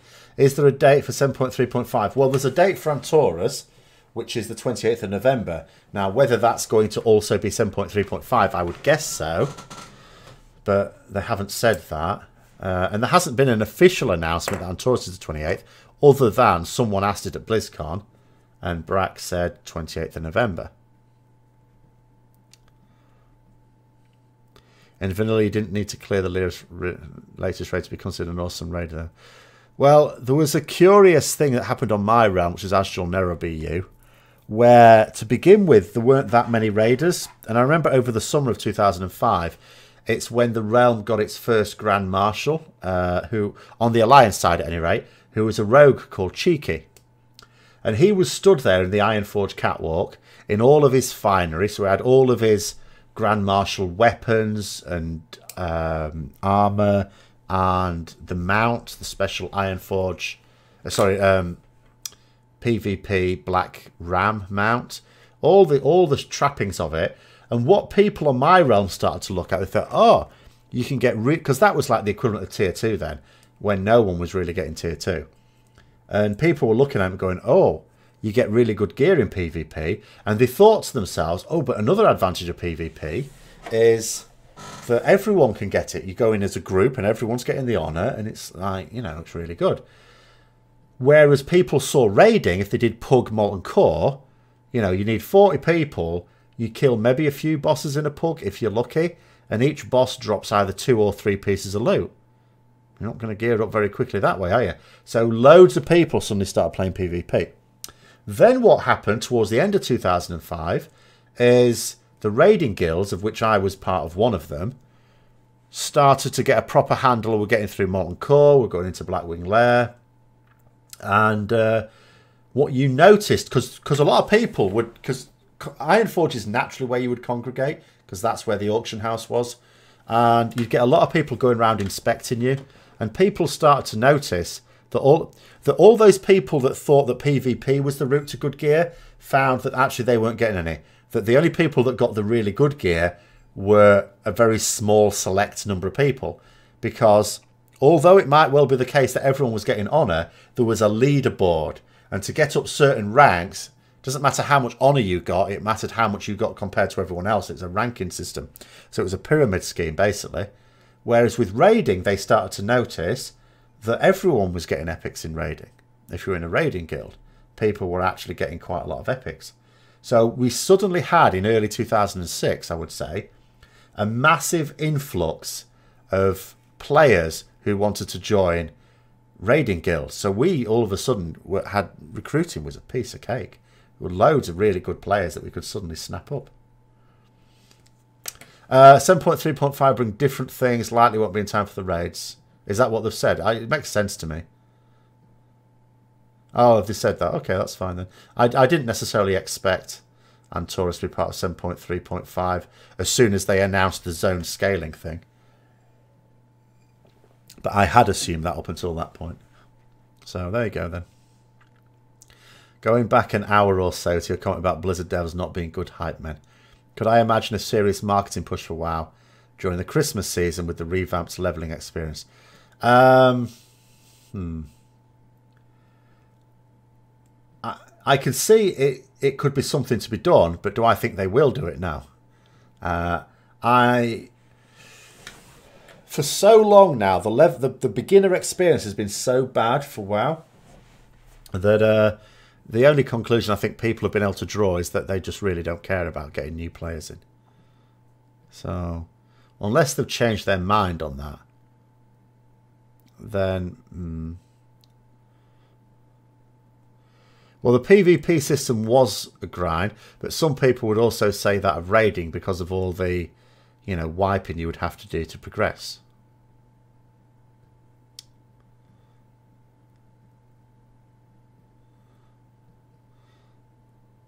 Oh, I see. Sorry, Wilton. Yeah.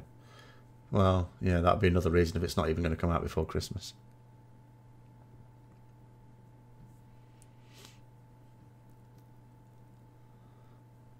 If Antorus comes out late November, isn't that a huge gap between then and the expansion? Won't players get bored? No, because there'll be other content after Antorus.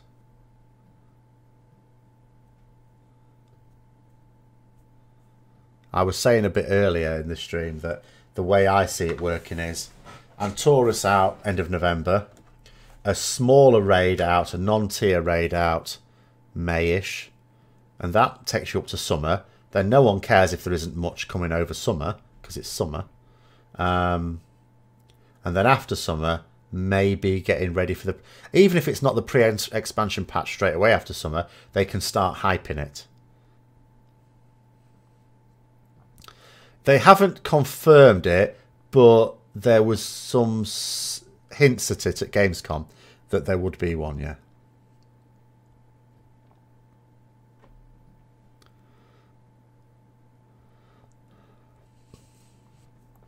Am I going to level a new allied race? I actually don't know. I don't actually like a lot of them. Like, there's none of them that I'm thinking, oh yeah, I'd really like one of those. I would probably do the storylines for them.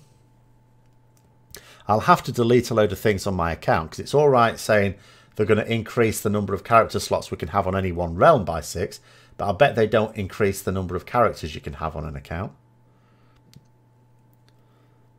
So I need to... Mind you, most of the ones I have are just there for contacting people that I can't get any other way to recruit.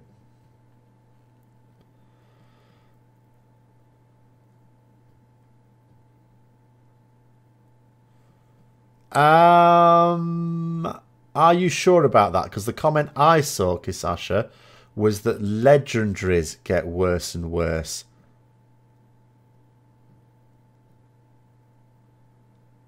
Because what they have said, what they said at the start of Legion is that there's going to be an event where our artifact weapons are drained of power. And another thing they said more recently is that artifact weapons are going to get a proper send-off. That's what they said at BlizzCon. So, I mean, obviously I haven't read through the details of all these interviews. So I can't, again, say for certain.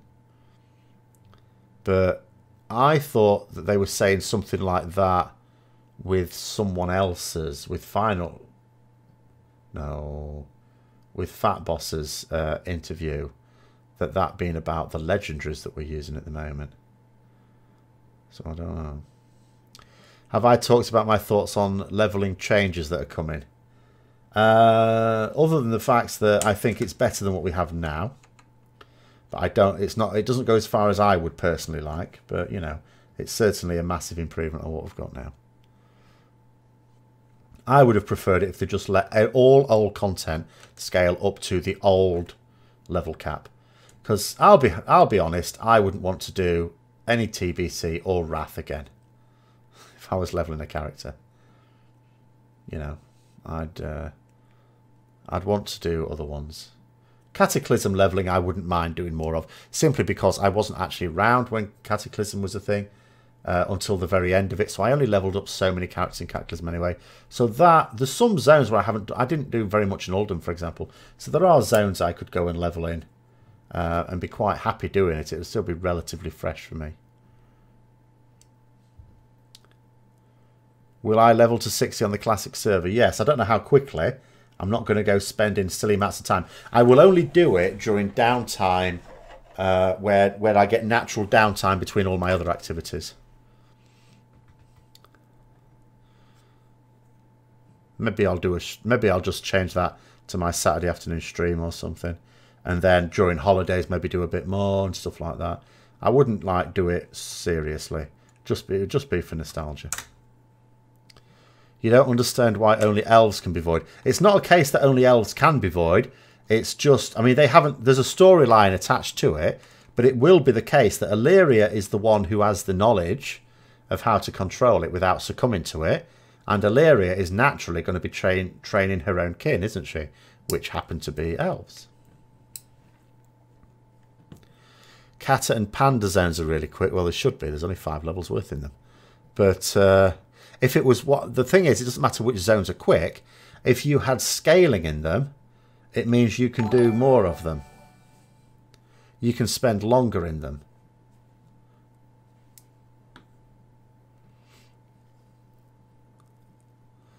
Ulduar time walking. I don't know. I imagine they'll adapt it.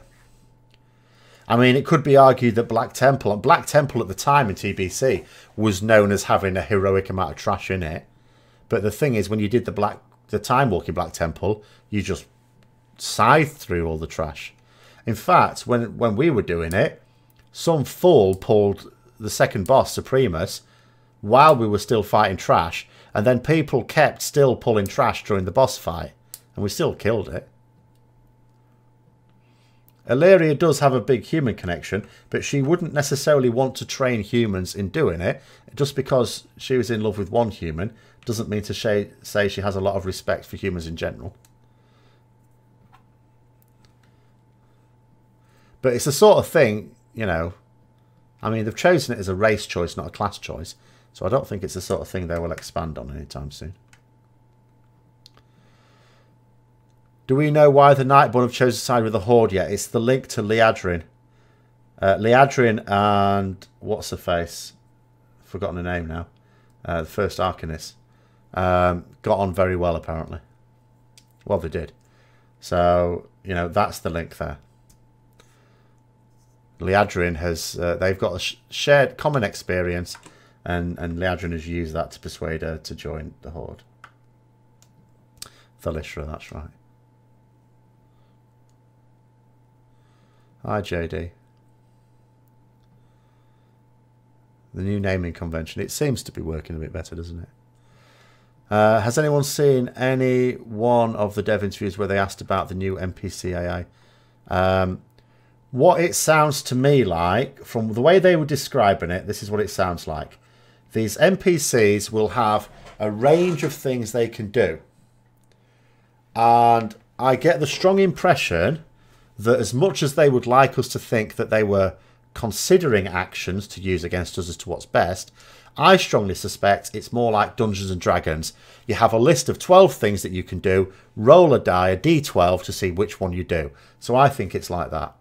Now that's better than what we've got now, because that would still make them very unpredictable. But that's what I think it will be like. I think it will be random what they do from a list of things they can do. So it makes it unpredictable, but it doesn't necessarily mean... Because actually, I mean, that's probably better anyway. Because if they were actually to make sensible decisions, then that would, by definition, make it more predictable.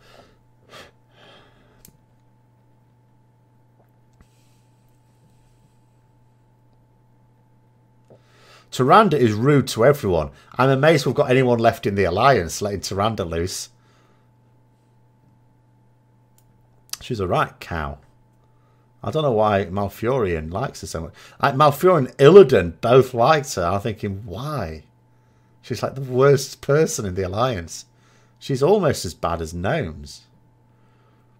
Isn't it weird that so many races weren't shown in the trailer? There were not that many races not shown. Blood Elves.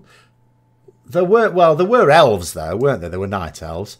No gnomes. No gnomes. Right, let's get this out of the way. You cannot have gnomes in a cinematic.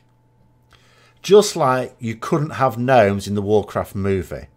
A cinematic is supposed to be showing like heroism. It's something to get you excited about. You put a gnome in it, you instantly drain that cinematic of all heroism and dignity. Can't do it. There will never be one. Never be a gnome in a cinematic. Right. Well, I'll just read these comments up here before the gnome mafia get involved now. Have I talked about the new army yet? I don't know. I don't know any details about this armor and how it's going to interact with Tyr. I'm confused by that, and until we find out, and we may not find out for a long time, because even when the alpha comes out, Tyr, like, you don't get Tyr in the first raid anyway. Tyr comes later. The first Tyr raid as such comes quite a long time in. So it could be a very, very long time unless someone asks them. I mean, this is the sort of thing that annoys me. You get all these people interviewing devs, and every now and then, sure, there's a question that actually needs to be asked. That's great. But there's so few of them. In a whole interview, you can have people put in a whole interview and get hardly any information out of it because they ask such piss poor questions. Can't they just send a proper journalist off to ask the actual questions we want? And that's an obvious one. And it may be that someone has asked it. It's just that I haven't heard any trickle down yet of any answer in terms of how tier is going to work. Because, yeah, I haven't heard anyone ask that question. Do I think the conflict will be more than this expansion? Or Alliance and Horde will unite after? I don't think the Horde and Alliance will ever unite because they keep going around this cycle of work together, bit of a Barney, work together, fall out again, work together at each other's throats. And I think the reason for that is because from a storyline point of view, it obviously makes sense for the Horde and Alliance to work together. But I think Blizzard keep going to themselves, yeah, but it's Warcraft. It all started out, orcs versus humans. We've got to maintain that. So I think they feel trapped by their own history.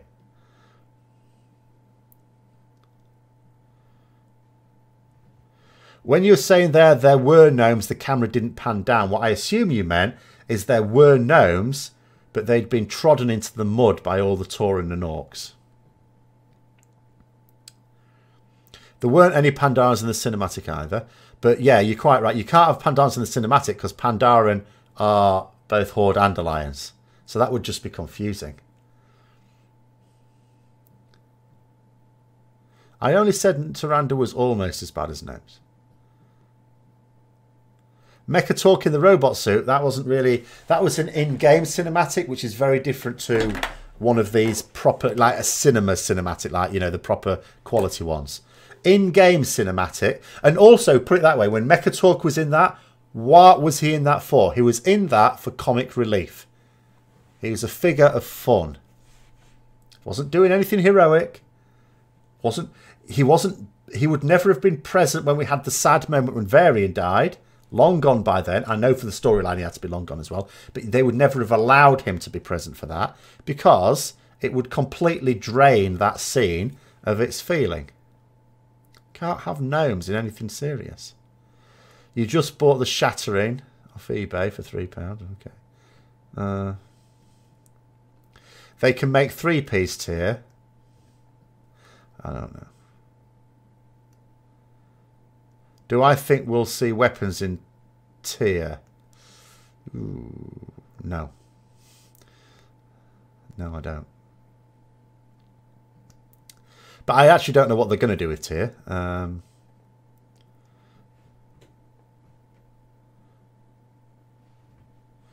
You think the conflict will end mid-expansion, then fight the old gods? They've said that the central theme is the faction v faction thing for this expansion, and the common enemies are the side stories. So I don't think that can be the case from what they've said. And bear in mind, like when it comes to design features of the expansions, sure, they're making stuff up as they go along. When it comes to the storyline, they've already gone on record as saying that they've worked out the storyline for quite a lot of expansions in a row. So the storyline for the next expansion has already been plotted out, and for the following one, at least.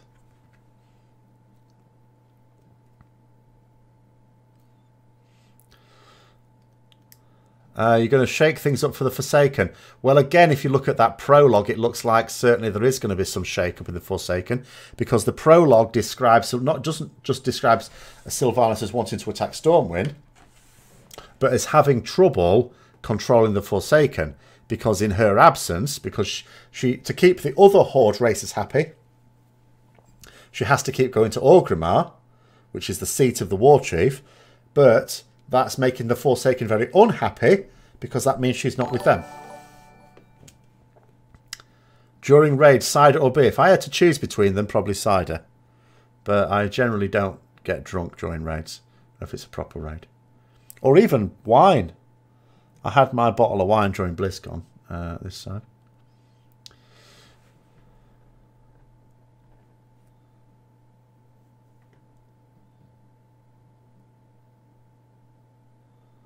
You can't have a central theme of Alliance versus Horde. Well, they're going to have a damn good try at it. Queen Ashara will be a raid boss. Yeah, they showed Queen Ashara with a few little tentacles.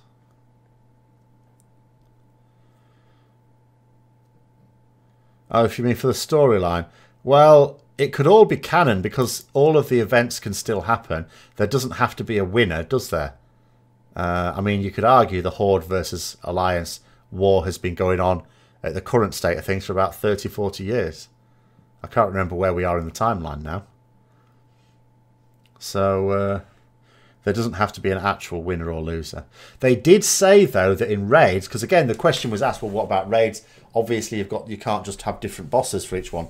They did suggest, and it was only a suggestion, that there might be faction-based bosses, not throughout a whole raid, obviously, common bosses, but there might be the odd boss that is a faction-specific boss. So in other words, that Horde get to attack. Presumably, it'd have to have the same mechanics. So it'd have to be a similar type of NPC, but the Horde would get to kill an Alliance character, and Alliance would get to kill a Horde character in this equivalent place within that raid. That would be potentially one way. But yeah, of course, it would have to have the same mechanics. Like the ICC gunship, yes, I suppose that sort of thing. Hopefully not a vehicle fight, though. Can do without more of them. I'm hoping they've died a death. I never liked those. Horde gets to kill a random gnome. It's not very heroic, is it, killing a gnome? I'd prefer it if we got to kill the gnome.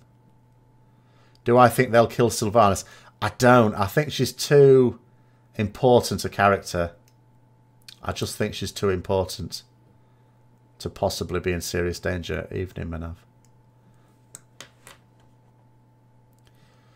See, Varian and Zul'jin, you mean Vol'jin? They were. I don't think they were ever. I don't think they were ever that major. Because like Varian, you can understand he's ready to be killed because he's been in a whole line of kings that have just been killed in battle anyway. Like his father and his grandfather were killed in battle. Well, effectively, his father was killed by an assassination, but still. So it's no big deal killing Varian. Vol'jin, I mean, bloody hell, who's Vol'jin anyway? But Sylvanas is just too important in the lore, I think. Horde would flip if they lost another Warchief. Well, the other thing is they'd need to big someone up. I mean, when they were getting ready for Vol'jin to become Warchief, they were sort of building him up through MOP, weren't they? I mean, for my money, they should build them up over a couple of expansions if they're going to get someone in line for it. Bolvar as the Lich King, well, I don't know. No, well, it was the oddest thing I'd ever when I saw this, because you've got to bear in mind when the Legion Alpha came out, you don't get to see cinematics because they want those to be only seen when it goes live. So you were just seeing the storyline. And I couldn't work it out for ages. And when I finally realised that actually Sylvanas was the Warchief, I just thought, what? And of course, you don't understand why, because you didn't get to see the cinematics in the alpha or the beta. But it was like, whoa. And even when you have seen the cinematics, it still doesn't make a lot of sense, does it? Although we'll presumably get to find out why, because Thrall is taking Vol'jin's ashes to the Zandalari, so maybe we can shed some light on what it was that Vol'jin heard from the spirits as to why Sylvanas had to become Warchief. Because she didn't want to become Warchief. The other leaders didn't want her to become Warchief. It's just everyone just accepted it. It was a decision no one wanted, and everyone accepted. It's just mad. I don't think Horde Warchiefs get impeached. I don't think that's a thing. I think they have to. I think it's Mok'Gara. That's the way that's dealt with. But I'd really, if you look at all the individual Horde race leaders, would you fancy any of them against Sylvanas? Would you actually back any race leader to be able to defeat Sylvanas? If we're honest.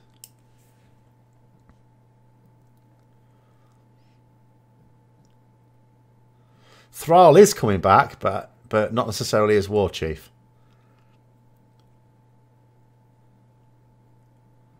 Nah, I don't think Bane could take Sylvanas.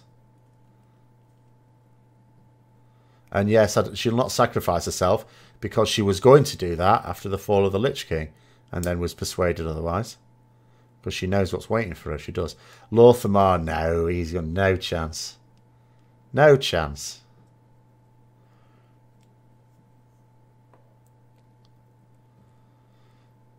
Right. But I would think that we're going to learn a bit more about the storyline of what it was that Vol'jin... I would hope, anyway, that what Vol'jin was told. Yeah, Lorthamar.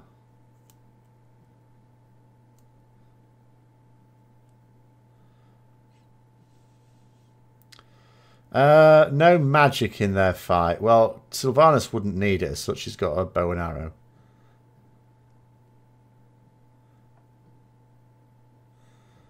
She wouldn't need to cheat. She'd just shoot him through the throat. That'd be the end of him. She's too agile, too quick, too powerful. Sylvanas became Lightforge.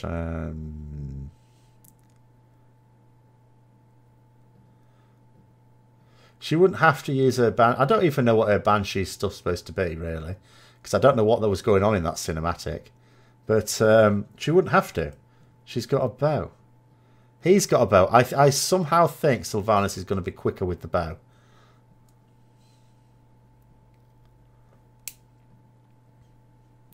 They are. I agree with that. Sorry, I'll just read the comment.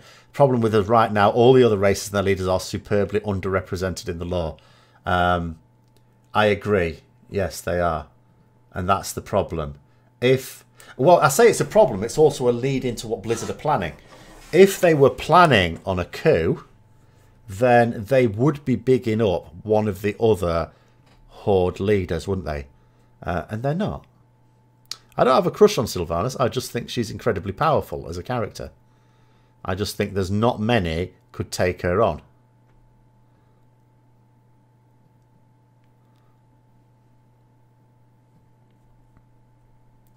What do I think they'll do with Bolvar? They don't have to do anything. You know, exactly. I agree with that. Ominous. It's a side story for if things run dry. I'd just rather just left him.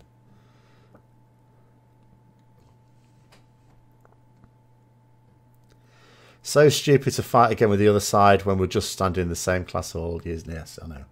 But, you know, that's the way it goes. It's one of the really bad sides to their storytelling, this constant cycle of war. This expansion leads to Anduin becoming king of Azeroth. I think that's a long time yet. He was an old man in that comic. By which time he'd better be a paladin. Not having him being considered a priest at that point.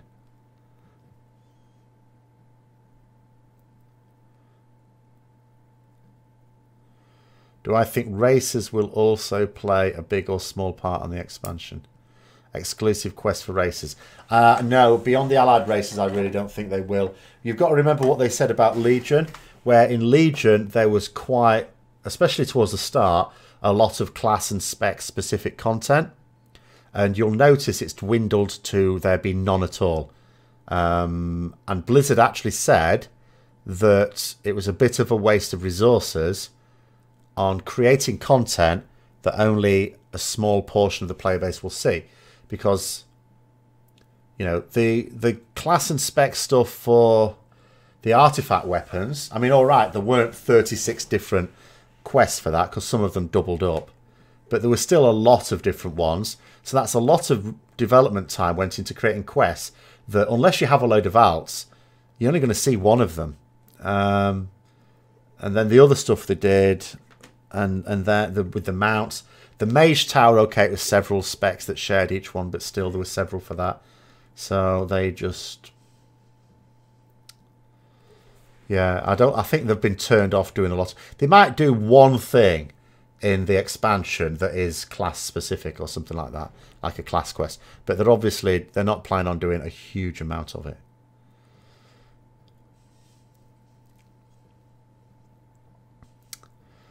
It's all about what happens at the end of Legion, what causes the burning of Teldrassil. It's going to be something that pops up to show reasons why that happens. Yes, inevitably, yeah. The mention came in about how that demons wouldn't really be something to worry about, but they'll eventually be back. Yeah, because the thing with demons is they're supposed to be, in the Warcraft Chronicles, when you read it, they're completely disorganised. They couldn't organise a piss up in a brewery. The only reason they became a serious threat is because Sargeras marshalled them. And the whole reason for him sparing Argus was because he saw in the Eredar some people that he could put in charge of the demons as leaders and you know, strategic and tactical leaders who could actually plan and carry out complex operations. Because normal demons are just idiots. So that was the thinking there. So if you remove Sargeras and you've killed off kil'jaeden and Archimonde, and the Eredar at large are sort of kicked into the long grass, then the demons are largely leaderless. So they're just like chimps running around with machine guns. They can still be dangerous, but they're not organised. Your imp is an idiot. Not as much of an idiot as your Gimp. But then, to be fair, the Warlock Gimp is not a demon. It's a Void Walker, isn't it? It's something of the Void.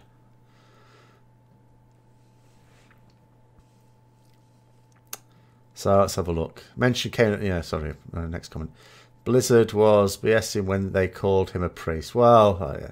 They said it, though, so quickly and confidently that I don't think it was someone making something up on the spot. It must be something they talked about and decided. Now, if they want to call him a priest, then he's a priest. It's their game at the end of the day. But it seemed strange to me. It did seem strange.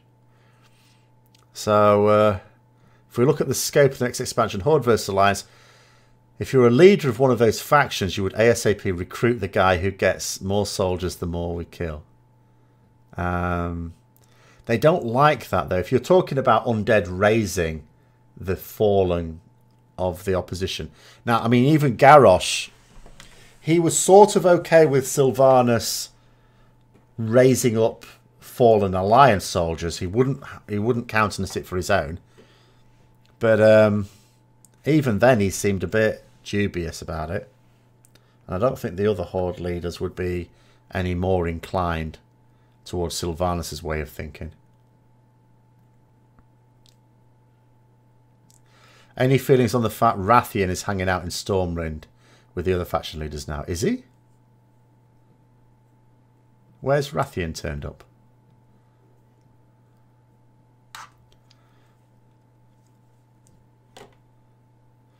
Aren't the Nathrezim connected to the old gods? I don't know. I don't think so. Like, the Nathrezim have changed as well. They've been retconned in Legion. Because the Nathrezim used to be in the lore, and I checked on this because I was really confused in Legion. They were actually just demons. They were demons. Okay? Demons with a bit more cunning than most.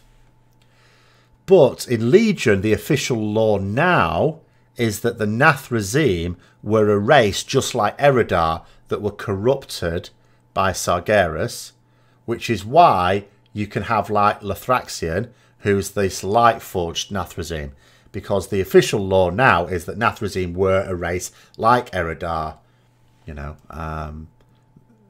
where most of them were just corrupted by the Legion. So, yeah, that's been retconned.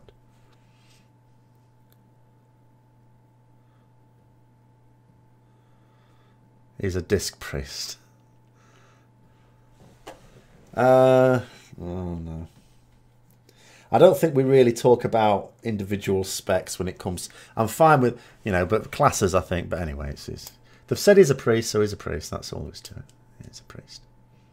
Rathian is apparently sitting in the Stormwind Embassy in the BfA demo build. Ah, yeah, but in Legion, he popped up as well in the alpha. Didn't actually pop up in Legion, though. They may just be putting him in there just for a laugh. Anything that you saw at that demo was just hastily put together. I mean, it might have some significance, but it could equally just be there to get people talking. You know, it's just like, we need to get people a bit excited. We'll just drop Rathian in there. Okay, they've all got excited about that. We'll just take him away again now. We'll leave him for the next expansion. Rathian is an alpha beta Easter egg for Blizzard's troll as well. It seems to be the way. Like he did pop up sort of in WoD, didn't he? A little.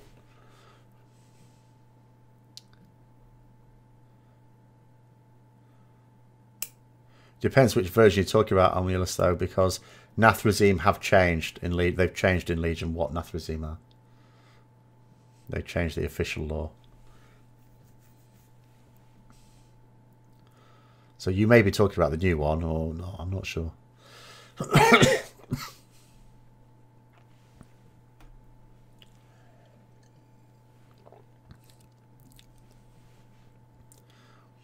I don't actually remember. But I do remember, because I checked it out, that they definitely were just demons. And now they're not. Well, they are now. The ones that are corrupted are. But only in the same way that Eridar are.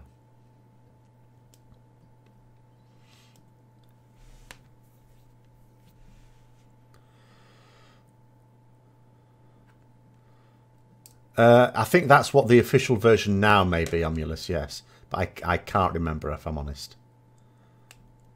If it's in the Warcraft Chronicles, then yes, that will now be the official canon. That will be the official version.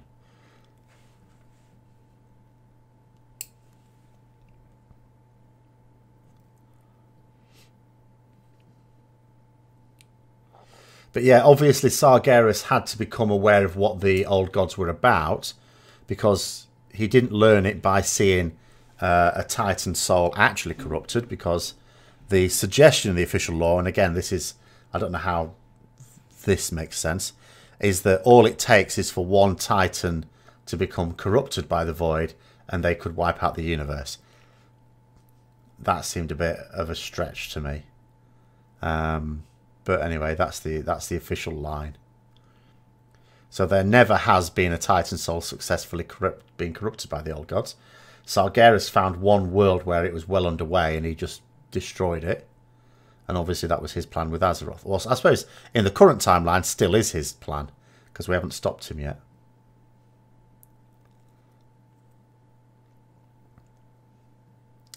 But anyway, we've sort of come to the natural end of it. I'll keep it open for just a few minutes, as usual, for people to throw any last little comments in. But we've sort of gone quarter of an hour over already.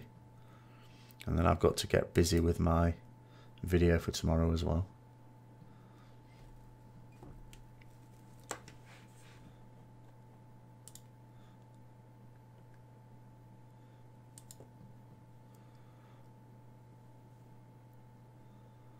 What's this?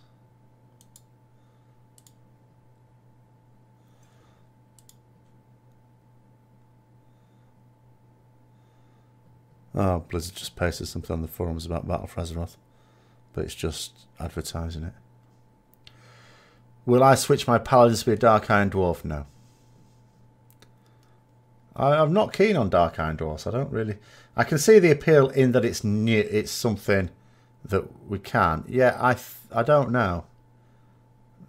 But I haven't looked at all the new allied race class combinations. I think you can for a paladin turn to Dark Iron Dwarf, but I have no desire to do that. Void Elf Warlocks. I mean, that would be fine in terms of making sense. But I don't know. But have I had any more luck streaming WoW yet? I haven't been able. I've not tried it. I'll not be able to until tomorrow. So I will fiddle about with settings again. But I just think it was some argument that my computer must have been having with Twitch. I don't see how, if XSplit wasn't working and OBS wasn't working, when OBS was working fine on Saturday, I don't see how it's anything other than that link between my ISP and Twitch servers. Especially as yesterday, it was really weird because the audio was fine, it was only the video that was knackered. I didn't get that. Am I afraid that Warfronts will turn into rushing cookie cutter strats? Not much of a challenge. Well, they're not supposed to be, because there's supposed to be a lot of variation in how the NPCs will deal with you. So it should work out to be more adaptive, where you have to react to what they're doing, just like a game of Warcraft 3, for example, or any Warcraft. Whether it is remains to be seen, but we'll just have to see that.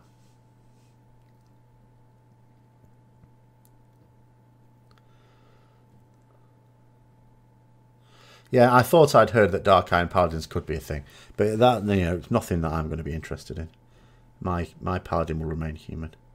Because it's based upon, apart from anything else, it's based upon the Paladin I had 30 years ago in D&D, which was human. So, anyway. But anyway, I will call it there, I'm afraid. Zandalari are expected to be Paladins too. Behave yourself. Are you sure you can't have high mountain paladins? Because you can have normal cow paladins. Why not moose paladins? I mean, moose are no more ridiculous than cow. But I am gonna. I'll finish off with that thought anyway, and I will call it a day there. Thanks very much for coming on. I will see you again next Tuesday, unless of course I see you on another stream before then. So I will see you later. Bye bye.